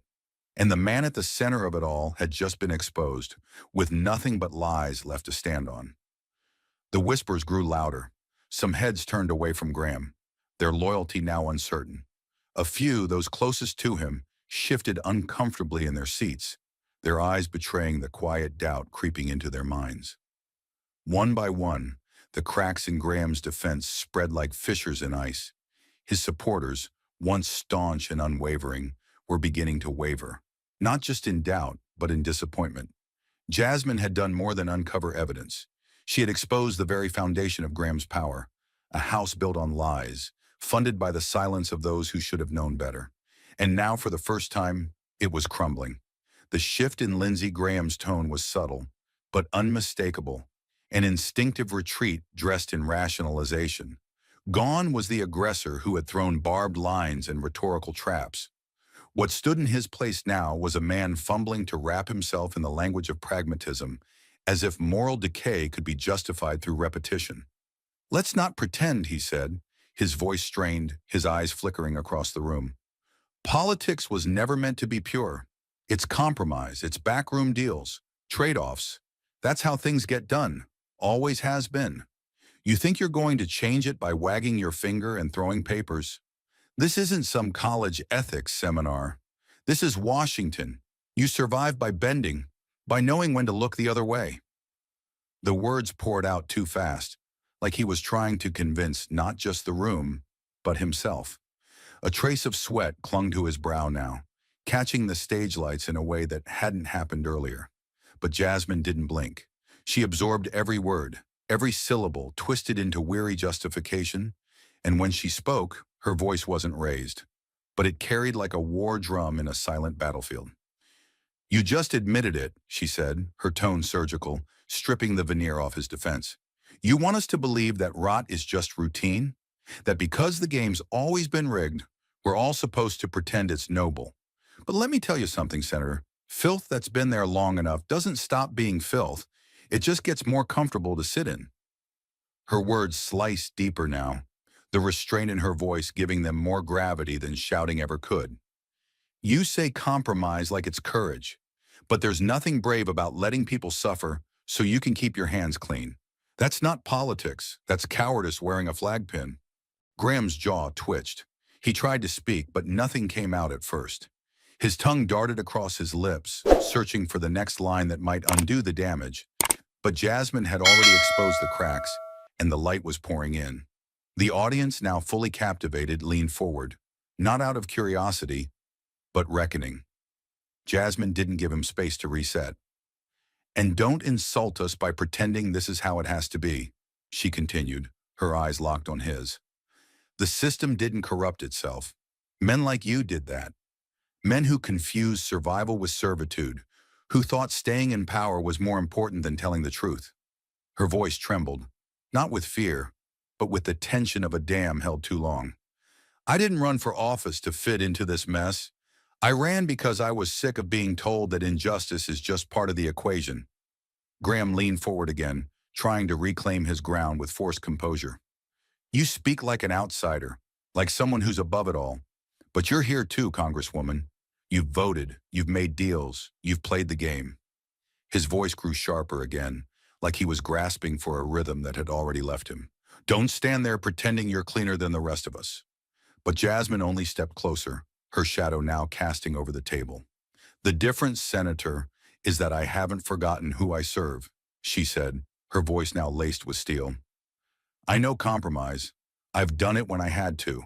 But I've never sold the truth to protect a lie. I've never rewritten a vote in exchange for silence. And I damn sure haven't rewritten morality just to stay relevant." Her final words rang like a verdict. "You don't get to hide behind everyone does it anymore. Not when lives are destroyed by your indifference." And in that moment, under the harsh lights, in front of millions, Graham blinked. Not from the glare, but from something deeper. The sting of a man who realized the power of his title was no longer enough to protect him. Not from the truth, and certainly not from her. The silence in the room thickened as Jasmine slowly placed the prepared resignation letter on the table, her movement deliberate, almost surgical. The crisp sound of paper against wood seemed to punctuate the tension in the air, hanging like a challenge, a statement without words. Graham's eyes flicked down to the letter, and for a moment his usual confidence faltered. His face, so accustomed to projecting control, betrayed a brief flash of doubt, a hesitation that could not be hidden. The letter wasn't just a formality, it was the culmination of everything that had been building in the past few minutes, the choice he would have to make in front of the eyes of the world. The calm, unwavering stare from Jasmine told him everything he needed to know. The game was over, but it wasn't he who would decide the end. Jasmine watched him carefully, her gaze never leaving his face. She didn't need to say a word. The letter was more than just a piece of paper. It was the execution of a plan that had been laid out with precision. It was a reflection of the evidence she had shown, of the truth she had brought to light. He could no longer ignore it. His fate, or rather the fall of his empire, was sealed in those few pages. For a long moment, Graham did nothing but stare at the letter. His fingers twitched at his side, the only indication that he was struggling to maintain some semblance of control. The room seemed to hold its breath, and then, with an effort that seemed to drain him, he spoke, his voice uncharacteristically flat. "I won't sign it," he muttered, trying to mask the unease creeping into his tone. The words, simple and resolute as they seemed, carried an air of desperation, an attempt to reclaim something, anything, from the spiraling loss of authority. Jasmine didn't react immediately. She just leaned back in her chair, her posture relaxed, her expression one of quiet authority. She didn't need to push. He had already exposed himself. "Of course you won't," she replied, her voice calm but cutting. "You can't afford to admit it, can you? You'd rather risk everything than face the truth. It's easier to keep hiding than to be honest about the damage you've done." Her words landed like a hammer, each sentence punctuating the undeniable truth that hung between them. Graham's eyes shifted uncomfortably, the facade cracking further. He tried to reassert himself, but it was clear that Jasmine's words had struck at something deeper, something that no amount of political spin could cover up. "You know," she continued, her voice now laced with quiet fury, "your refusal to sign doesn't make you a hero. It doesn't make you a defender of some noble cause. It makes you a coward. You can sit there and pretend that your silence is some grand political strategy, but everyone can see it for what it is: fear." Graham's breath came a little quicker now. His fingers drummed on the table, the only outward sign of the internal panic starting to unfurl within him. The ground beneath him was shifting, and he could feel it, like the slow crumbling of a dam under the weight of the truth. He looked out at the room, at the faces of his colleagues, his supporters, the people who had once rallied behind him, and saw the doubt starting to form. They weren't looking at him with admiration anymore. They were looking at him with something much worse: suspicion. He cleared his throat, attempting to reclaim some of his earlier composure, but it was a hollow sound. "You've got it wrong," he said, trying to steady his voice, but there was no conviction in it now. "This isn't about courage or fear. This is about something bigger. Politics is about survival. You think you can fix everything with your righteousness, but you don't understand how it works." His voice was barely above a whisper now, but the words felt weak, like a last grasp at control he no longer had. Jasmine wasn't swayed. She leaned forward, just slightly, closing the distance between them. "Don't you dare," she said, her voice low and dangerous. "Don't you dare make this about survival. Don't you dare pretend that you're doing this for anyone other than yourself. The truth is, you've spent your career hiding behind that excuse, behind those words. It's how politics works. But guess what, Lindsay? That's not how it works anymore. Not with me. Not today." The words hung in the air, cutting through the room like a knife, leaving Graham exposed and vulnerable. His facade had cracked, the mask slipping to reveal something far darker beneath. He was no longer the untouchable senator, the man who had mastered the art of manipulation and deceit. He was simply a man, backed into a corner by the weight of his own actions. Jasmine's eyes never left his. She had him, and she knew it. She had done what she had set out to do. Graham was no longer in control of the narrative. He was merely a spectator in his own downfall. The silence stretched, thick and suffocating, as the weight of his refusal to act, to sign, became the loudest confession he could ever give. His inability to deny the accusations, his refusal to confront the truth, was the final nail in the coffin. The silence was no longer a choice for him. It was the sound of everything he had worked for slipping away. The aftermath of the broadcast was a seismic shift, felt not just within the confines of the hearing room, but rippling outward into the digital universe. As the live feed cut to commercials, the nation held its collective breath for just a moment before the storm broke loose. What had just transpired in that room, the quiet but deadly unmasking of Lindsey Graham, became the spark that set the political landscape ablaze. Social media exploded almost immediately.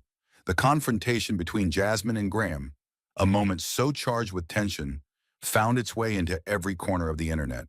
People watched, replayed, and shared the footage obsessively. It wasn't just the words being exchanged that captured attention. It was the sheer weight of the silence that followed. Graham's failure to even make a single attempt at defending himself spoke volumes, and the world was listening. His face, betraying an unmistakable flicker of panic, was captured in those final moments, and the world saw what few had ever dared to question. He was exposed, vulnerable, and scrambling to maintain his composure. That single moment became the spark that set fire to a political wildfire that could not be contained. Within minutes, the video had gone viral, circulating at an unstoppable pace across platforms. Twitter feeds lit up, Facebook walls were flooded, and even Instagram's typically non-political space became a battleground for this sudden political storm. Every time someone hit share or retweet, the story gained momentum. People from all walks of life, from everyday citizens to political commentators, were commenting, sharing their thoughts, and demanding accountability. The usual political games, rhetoric and denial, were no longer enough to shield Graham. His refusal to sign the resignation letter, the emptiness in his deflections, spoke volumes. The words Jasmine had spoken cut through all of the usual political noise, and now the world was watching. As the hours ticked by, the media outlets began to shift their focus. The 30-second clip of Jasmine calmly laying out the evidence against Graham became the centerpiece of news cycles, replayed over and over again on every major network. It was impossible to ignore. For once, the story wasn't about political spin or media manipulation. It was about the raw truth of power, corruption, and accountability. The more the video was shared, the more Graham's grip on the public narrative slipped, the cracks in his carefully crafted image becoming undeniable. The calls for action began to flood in almost immediately. Citizens, pundits, and political activists alike started demanding that a full, independent investigation be launched into Graham's dealings. They wanted to know more. They wanted to know how deep the corruption went, how many lives had been ruined by the abuse of power. The simple, undeniable fact that Graham had not denied a single accusation lodged against him, his refusal to even attempt a defense, was all the public needed. It was as though the veil had been ripped off and suddenly everyone could see the emperor had no clothes. Citizens began calling their representatives, demanding an independent investigation. Phone lines at news outlets were overwhelmed, and government offices received thousands of inquiries about what actions would be taken next. The message was clear. The public was no longer satisfied with the usual political standoff or evasion. This wasn't a case of partisan politics anymore. This was a case of moral integrity, and the country was watching. The same people who had once blindly supported Graham now found themselves questioning his actions, wondering how long this charade had gone on under their noses.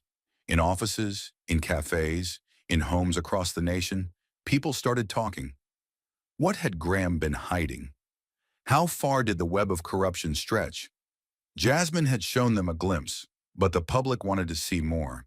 They wanted to see it all, laid bare for the world to witness.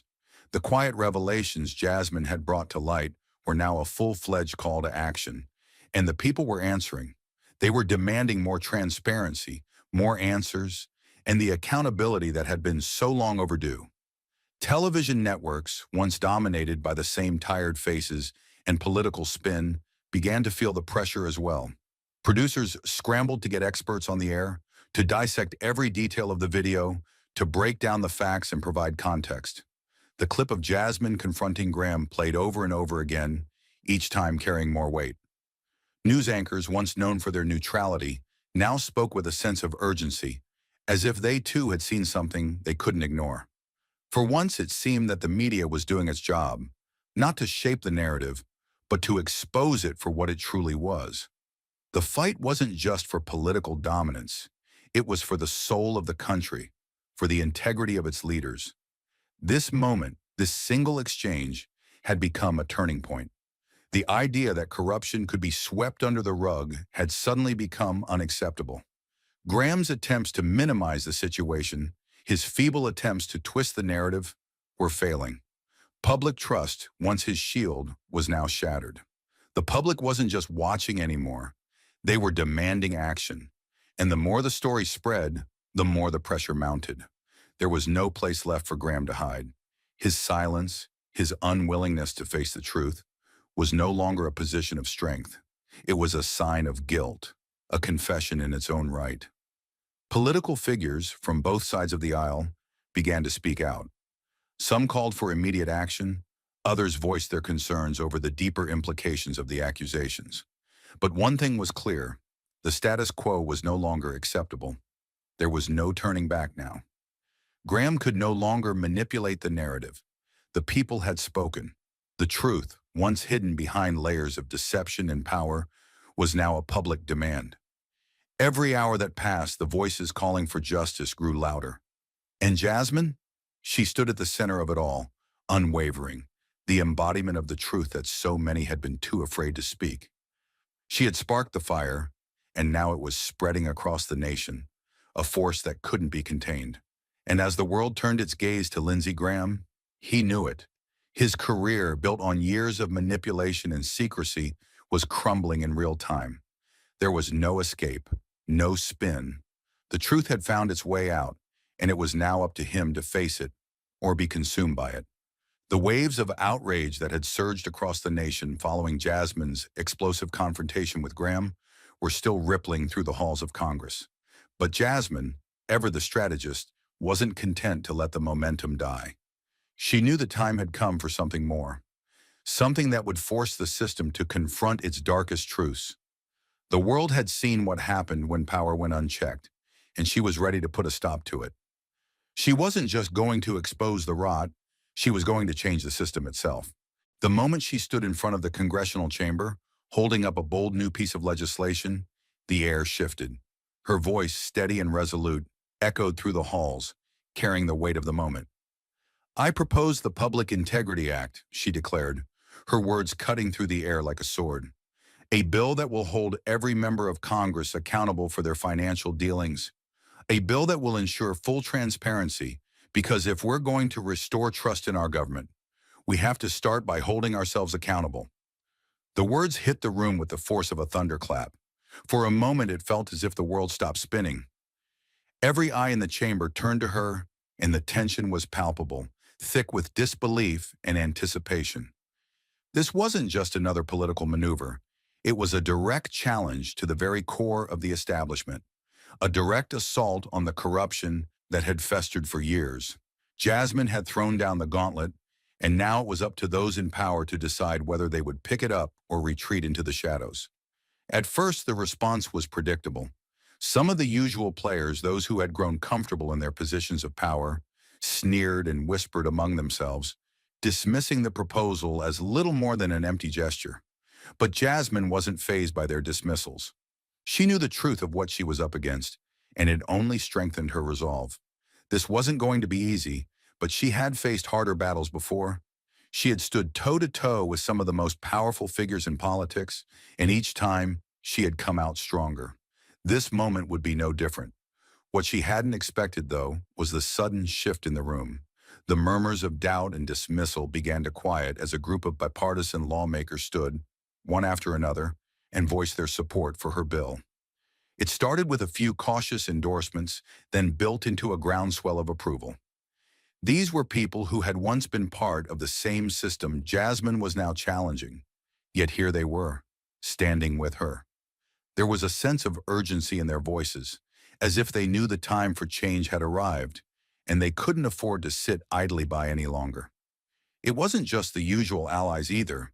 Some of the most staunchly conservative members of Congress were speaking out in favor of Jasmine's proposed bill. The shock was palpable, but so was the electric energy that rippled through the room. This wasn't just about one politician. This was about something much larger, something that could break the chains of the system and reset the power balance for good. For the first time in what felt like forever, there was a glimmer of hope that real change could be achieved. The room, once divided, was now beginning to unite under the banner of integrity. Lawmakers who had spent years turning a blind eye to the corruption, the cronyism, and the secret dealings were now being forced to face the truth. Jasmine's proposal had become the rallying cry for the disillusioned, for those who had long watched the system fail its people and realized that it could no longer be ignored. They were standing with her not just because it was the right thing to do, but because they could no longer deny that this was the only way forward.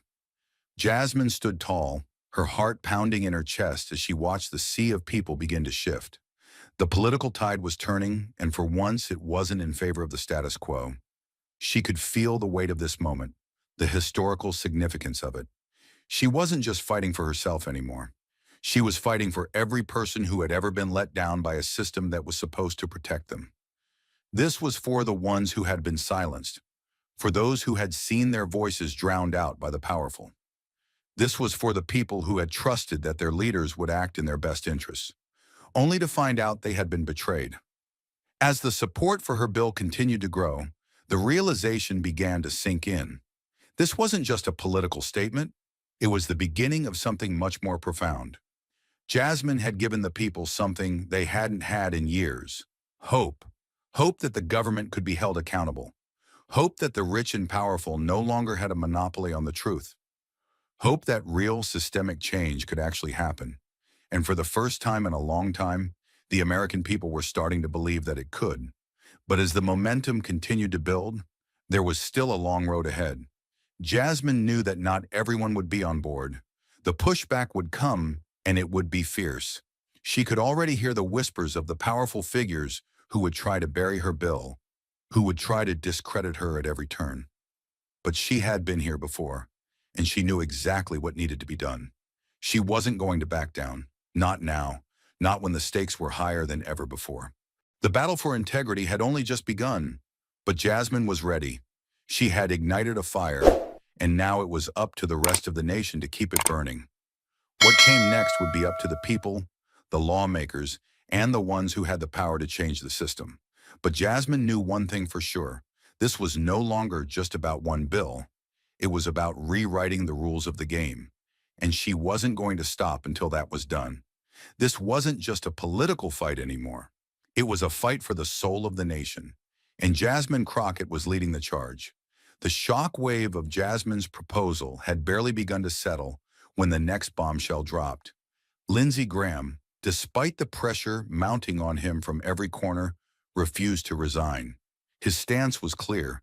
He would not bow to the pressure. But while he clung to his position, his power began to slip away.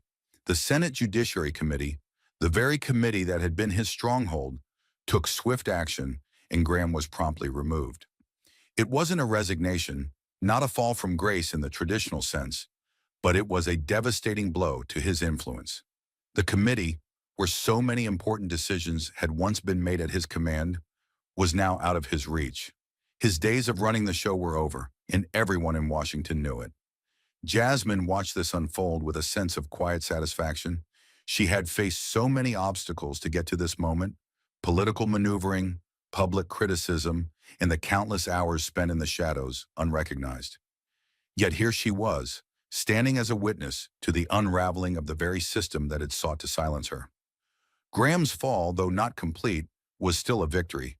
The power he once wielded with such ease had been wrested from him, piece by piece, and it had been her hand that had struck the first blow. The next move in her fight, however, was even more significant.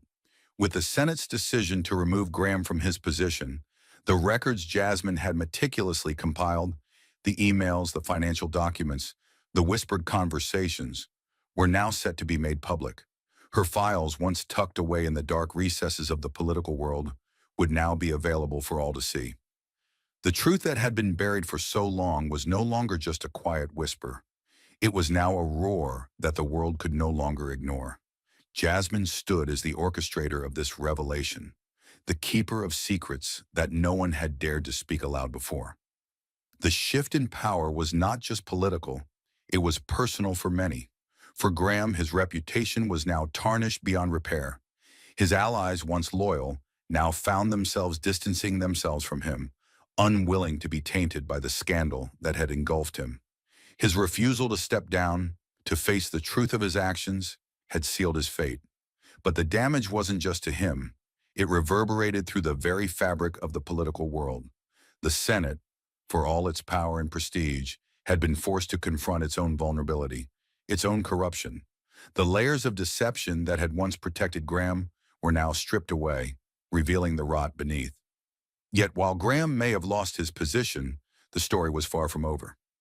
Jasmine's files, the damning evidence she had collected, were now stored in public archives for the world to scrutinize. What had once been secret was now open for all to see. The truth was no longer a weapon held in the hands of a few powerful players. It was now in the hands of the people. The documents, the evidence, and the records would serve as a constant reminder of the political games that had been played in the shadows. They were no longer just Jasmine's secret.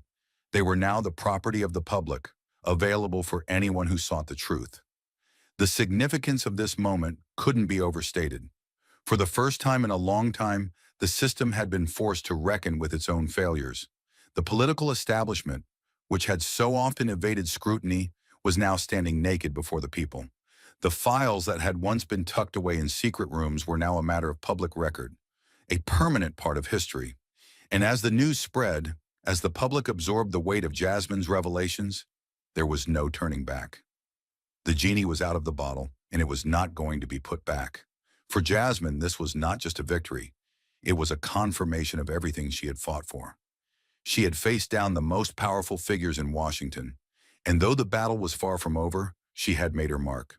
The corrupt system that had been allowed to flourish unchecked was now under siege, and Jasmine was leading the charge. Her files were not just a collection of documents. They were a symbol of resistance, of truth, of justice. They represented the breaking of chains that had held the political system captive for far too long. The public response was overwhelming. The media, once hesitant to question the establishment, now had no choice but to cover the unfolding story. News outlets across the country began to pore over the details of the documents, revealing new connections, new revelations that had been hidden for years. Calls for investigations grew louder, and citizens rallied for accountability. This was no longer a partisan issue. It was a fight for the soul of the nation, a fight to reclaim the power that had been stolen from the people. But Jasmine knew that this was just the beginning. The road ahead would be long and filled with obstacles. There would be pushback. There would be attempts to discredit her, to silence her once more. But for the first time, the public had been awakened. The truth was no longer something that could be easily ignored or swept under the rug. The fight for integrity, for transparency had begun, and Jasmine had ignited the spark that would burn through the political landscape, one truth at a time. The final moments of the broadcast echoed in Jasmine's mind, the weight of her words still hanging in the air. The truth that has been hidden can sleep for a while, but when it's awakened at the right time, it can shake the entire system. She knew that the truth was a powerful force, one that could not be contained once it was set free, and now the system would have to reckon with its own truth. Jasmine had done what so many had feared to do. She had exposed the darkness, and there was no going back. As the days passed since Jasmine's explosive revelations, the political landscape began to shift beneath Lindsey Graham's feet. The fallout from the exposure of his financial ties and backdoor deals was swift and unforgiving. One by one, the allies he had once relied on began to peel away, distancing themselves from him in a calculated move to save their own political skins. The weight of his scandals had become a liability too great to carry, and those who had once rallied behind him now found themselves publicly denouncing his actions. Former colleagues, the ones who had helped elevate him to power, began to turn their backs in droves, recognizing the political death sentence attached to aligning with him any longer. The first blow came when several prominent Republican senators, who had long stood by Graham, issued a joint statement calling for him to step down. They no longer could afford the stain of his compromised position. "I can no longer stand behind a man who has failed to hold himself to the standards we all agreed upon," one of the senators declared in a televised interview. The statement was a cold, calculated move, a rejection of Graham's leadership in favor of self-preservation. It wasn't personal, it was pragmatic. But the sting of betrayal was palpable as Graham's former allies moved swiftly to sever all ties, erasing any trace of loyalty to him as if it had never existed. Jasmine watched the shift with a mixture of satisfaction and resolve. The cracks in Graham's armor were widening, but she knew this was just the beginning. She had never expected a swift victory. What she was witnessing now was merely the first step toward the real change that needed to come. The true test would be in the actions taken next, the willingness of the political establishment to reform itself in the wake of the truth she had exposed. As her files continued to make headlines, more and more members of Congress began to speak out in support of transparency. A few brave senators, especially those from the more moderate factions of both parties, announced they would voluntarily begin audits of their financial dealings. "If we are to lead by example, we must show that we are committed to the highest standards of integrity," one prominent senator proclaimed as he stood in front of cameras, his words echoing through the chambers of power. The rhetoric sounded good, but Jasmine wasn't fooled. The path to genuine reform was still obscured by decades of corruption and complacency. These announcements of self-auditing felt more like damage control than a true commitment to change. Jasmine knew that the establishment would never reform itself unless it was pushed, relentlessly. As the public began to digest the implications of the scandal, her calls for widespread reform grew louder. She knew that the fight was far from over, and despite the growing support for her cause, she refused to celebrate what some saw as a victory. Her focus had always been on justice, not political theater. The self-congratulations of those jumping on the reform bandwagon left her cold. For her, the real battle was in making sure that the system, as corrupt and broken as it was, could be fixed for good. Sitting at her desk in the office, Jasmine reflected on the words she had just heard from the latest batch of newly self-reflective lawmakers. She didn't feel the satisfaction she expected. There was no victory in this for her, not yet. The realization hit her like a wave. Justice was not a victory. It was a process, a long and painstaking journey of undoing the wrongs that had been done. And the only way to achieve that was through constant, relentless pursuit. Justice was not about the public applause, not about the accolades. It was about making sure that what had been broken could be put back together, piece by piece. She stood up, pacing back and forth in the quiet of her office, her mind running through the next steps. Victory is not in what has been accomplished today, she murmured aloud to herself. It's in the work that still lies ahead. Her thoughts drifted to the faces of the people she had met during her rise, the ones who had lost faith in a system that had abandoned them, the ones who still held out hope that their government could be a force for good. Their faces fueled her determination. She wouldn't rest until the systemic corruption had been eradicated, until transparency and accountability became the law of the land. In front of her, the papers from Graham's case remained stacked high on her desk, each document a reminder of what had been done, what still needed to be done. They were more than just evidence now. They were a symbol of a broken system that had betrayed the public trust. Each page carried the weight of a nation's hopes for justice, the dreams of millions who wanted to believe that their leaders were working for them, not for their own self-interest. But Jasmine had come to understand something that few others had. Change was a slow burn, and it required patience, strategy, and an unrelenting commitment to the truth. The media, still buzzing with the aftermath of Graham's fall from grace, continued to highlight Jasmine's role in the unfolding scandal. Her face had become a fixture on the news, her every word dissected, her every move scrutinized. She had become the face of this fight for justice, and while the attention was welcome, it was never her motivation. It wasn't about her, it was about the country, about the people who had been left behind. It was about ensuring that the next generation of leaders understood the weight of their responsibility. It was about making sure that no one else would have to fight this battle again. "I'm not done yet," Jasmine muttered under her breath. The world would soon learn that this was only the beginning. With the pressure mounting on the establishment, she knew that the next few weeks would be critical. She needed to keep pushing, to keep the pressure on Graham and anyone else who thought they could get away with corruption. Jasmine wasn't in this for the applause. She wasn't in this for the political gain. She was in this because the system had failed the people for too long. And while some might celebrate the public accountability of a few lawmakers, Jasmine knew that true reform would only come when the system was held accountable as a whole. She had taken down one powerful man, but the fight was far from over. What came next would determine whether this was a mere momentary shift in the tides or the beginning of a full-scale overhaul of the political system itself. Justice, she thought again, was not about victory.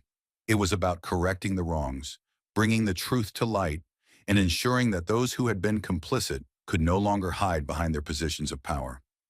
As the sun began to set, casting long shadows over the city, Jasmine knew that the path ahead would be difficult, but she was ready for it, and with every step she would make sure that the truth would be heard, no matter how loud the opposition became. As the political drama continued to unfold, an unexpected twist came when a former advisor to Lindsey Graham appeared on live television, shaking the very foundation of Graham's defense. The advisor, a man who had remained in the shadows for years, sat in front of the cameras with a stern expression, a mixture of guilt and resolve in his eyes. The moment was heavy with anticipation, the weight of the truth about to be revealed in front of millions. The nation watched, knowing that this man was about to drop a bombshell that could change everything. The advisor's voice was calm, yet the words he spoke were laced with a quiet intensity that cut through the air. I was asked by Lindsey Graham to silence a witness, to make sure they never spoke a word of what they knew, he confessed, his eyes flicking nervously toward the camera, as if the very act of exposing the truth was both a relief and a burden. The admission sent shockwaves through the room, through the media, and across the nation. Graham, who had long been a powerful and untouchable figure in politics, was now linked to an act of obstruction that threatened to unravel everything he had worked to conceal. The revelation was a gut punch to the public, but it was Jasmine Crockett who had inspired this brave man to come forward. At the time, I kept quiet. I thought it was the right thing to do, the only thing I could do, the advisor continued, his voice cracking slightly as he recalled the weight of his silence. But when I saw Jasmine stand up, I knew I had to speak the truth. I couldn't be part of this anymore. The sincerity in his words was undeniable, and it hit Jasmine like a wave of both vindication and sorrow. She had known all along that there were others out there, men and women who had been complicit in the corruption, but she never expected one of them to step forward like this. Her relentless pursuit of the truth had created a ripple effect, one that was forcing others to confront their own choices. The emotional gravity of the moment settled over the crowd like a storm cloud. It wasn't just one man speaking out. It was the beginning of a movement. Jasmine had become a symbol of the fight for justice, for accountability, and for a system that could no longer afford to turn a blind eye to corruption. The public was now fully awake, their trust in the political system shattered, and their demand for accountability growing louder by the second. As the advisor's words hung in the air, the media exploded with coverage. The networks replayed the footage of his confession on a loop, the shock and disbelief evident in the faces of viewers as they processed the magnitude of what had just been said. But the effects didn't stop there. In the days that followed, the floodgates opened. Emails, documents, and personal testimonies began pouring in from all corners of the country. Citizens, outraged by the scandal, reached out to the investigation with their own pieces of the puzzle. Each story, each document adding weight to the growing case against Graham. Jasmine sat at her desk, watching the news unfold before her eyes. It was happening faster than she had anticipated. People were no longer afraid to speak out. The momentum was shifting. The tide was turning. What had once been a lonely battle now had the support of thousands. The public wasn't just demanding answers anymore. They were actively seeking them out. The investigation was no longer a small group of determined individuals fighting against the machine. It had become a national effort, a collective fight for justice that could no longer be ignored. As the new evidence flooded in, Jasmine's phone rang constantly. Calls from reporters, investigators, and ordinary citizens who had information to share. The walls that had once protected the corrupt were now crumbling. And Graham, though he had tried to hold on to power, was losing control. The truth was no longer something he could suppress. Every call, every email, every document brought more cracks to his foundation. His world, once built on secrecy and lies, was collapsing under the weight of the truth that Jasmine had forced into the open. Jasmine didn't celebrate. She didn't feel the rush of triumph that many might have expected. For her, this wasn't about winning. It was about righting a wrong. The journey wasn't over yet, not by a long shot. The fight for justice had only just begun. And while the first victories were being won, Jasmine knew that the real challenge lay ahead. She couldn't let the momentum slip away.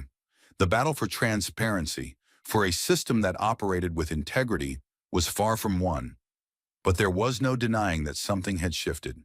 The people were speaking, and for the first time in years, their voices were being heard. The truth, which had long been buried and ignored, was now exposed, and the system would have to reckon with it. The fight that Jasmine had started was no longer just her fight.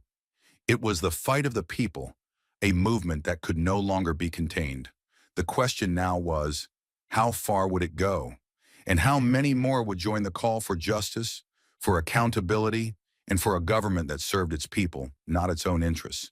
As the investigation unfolded, a new chapter was written in the fight for justice.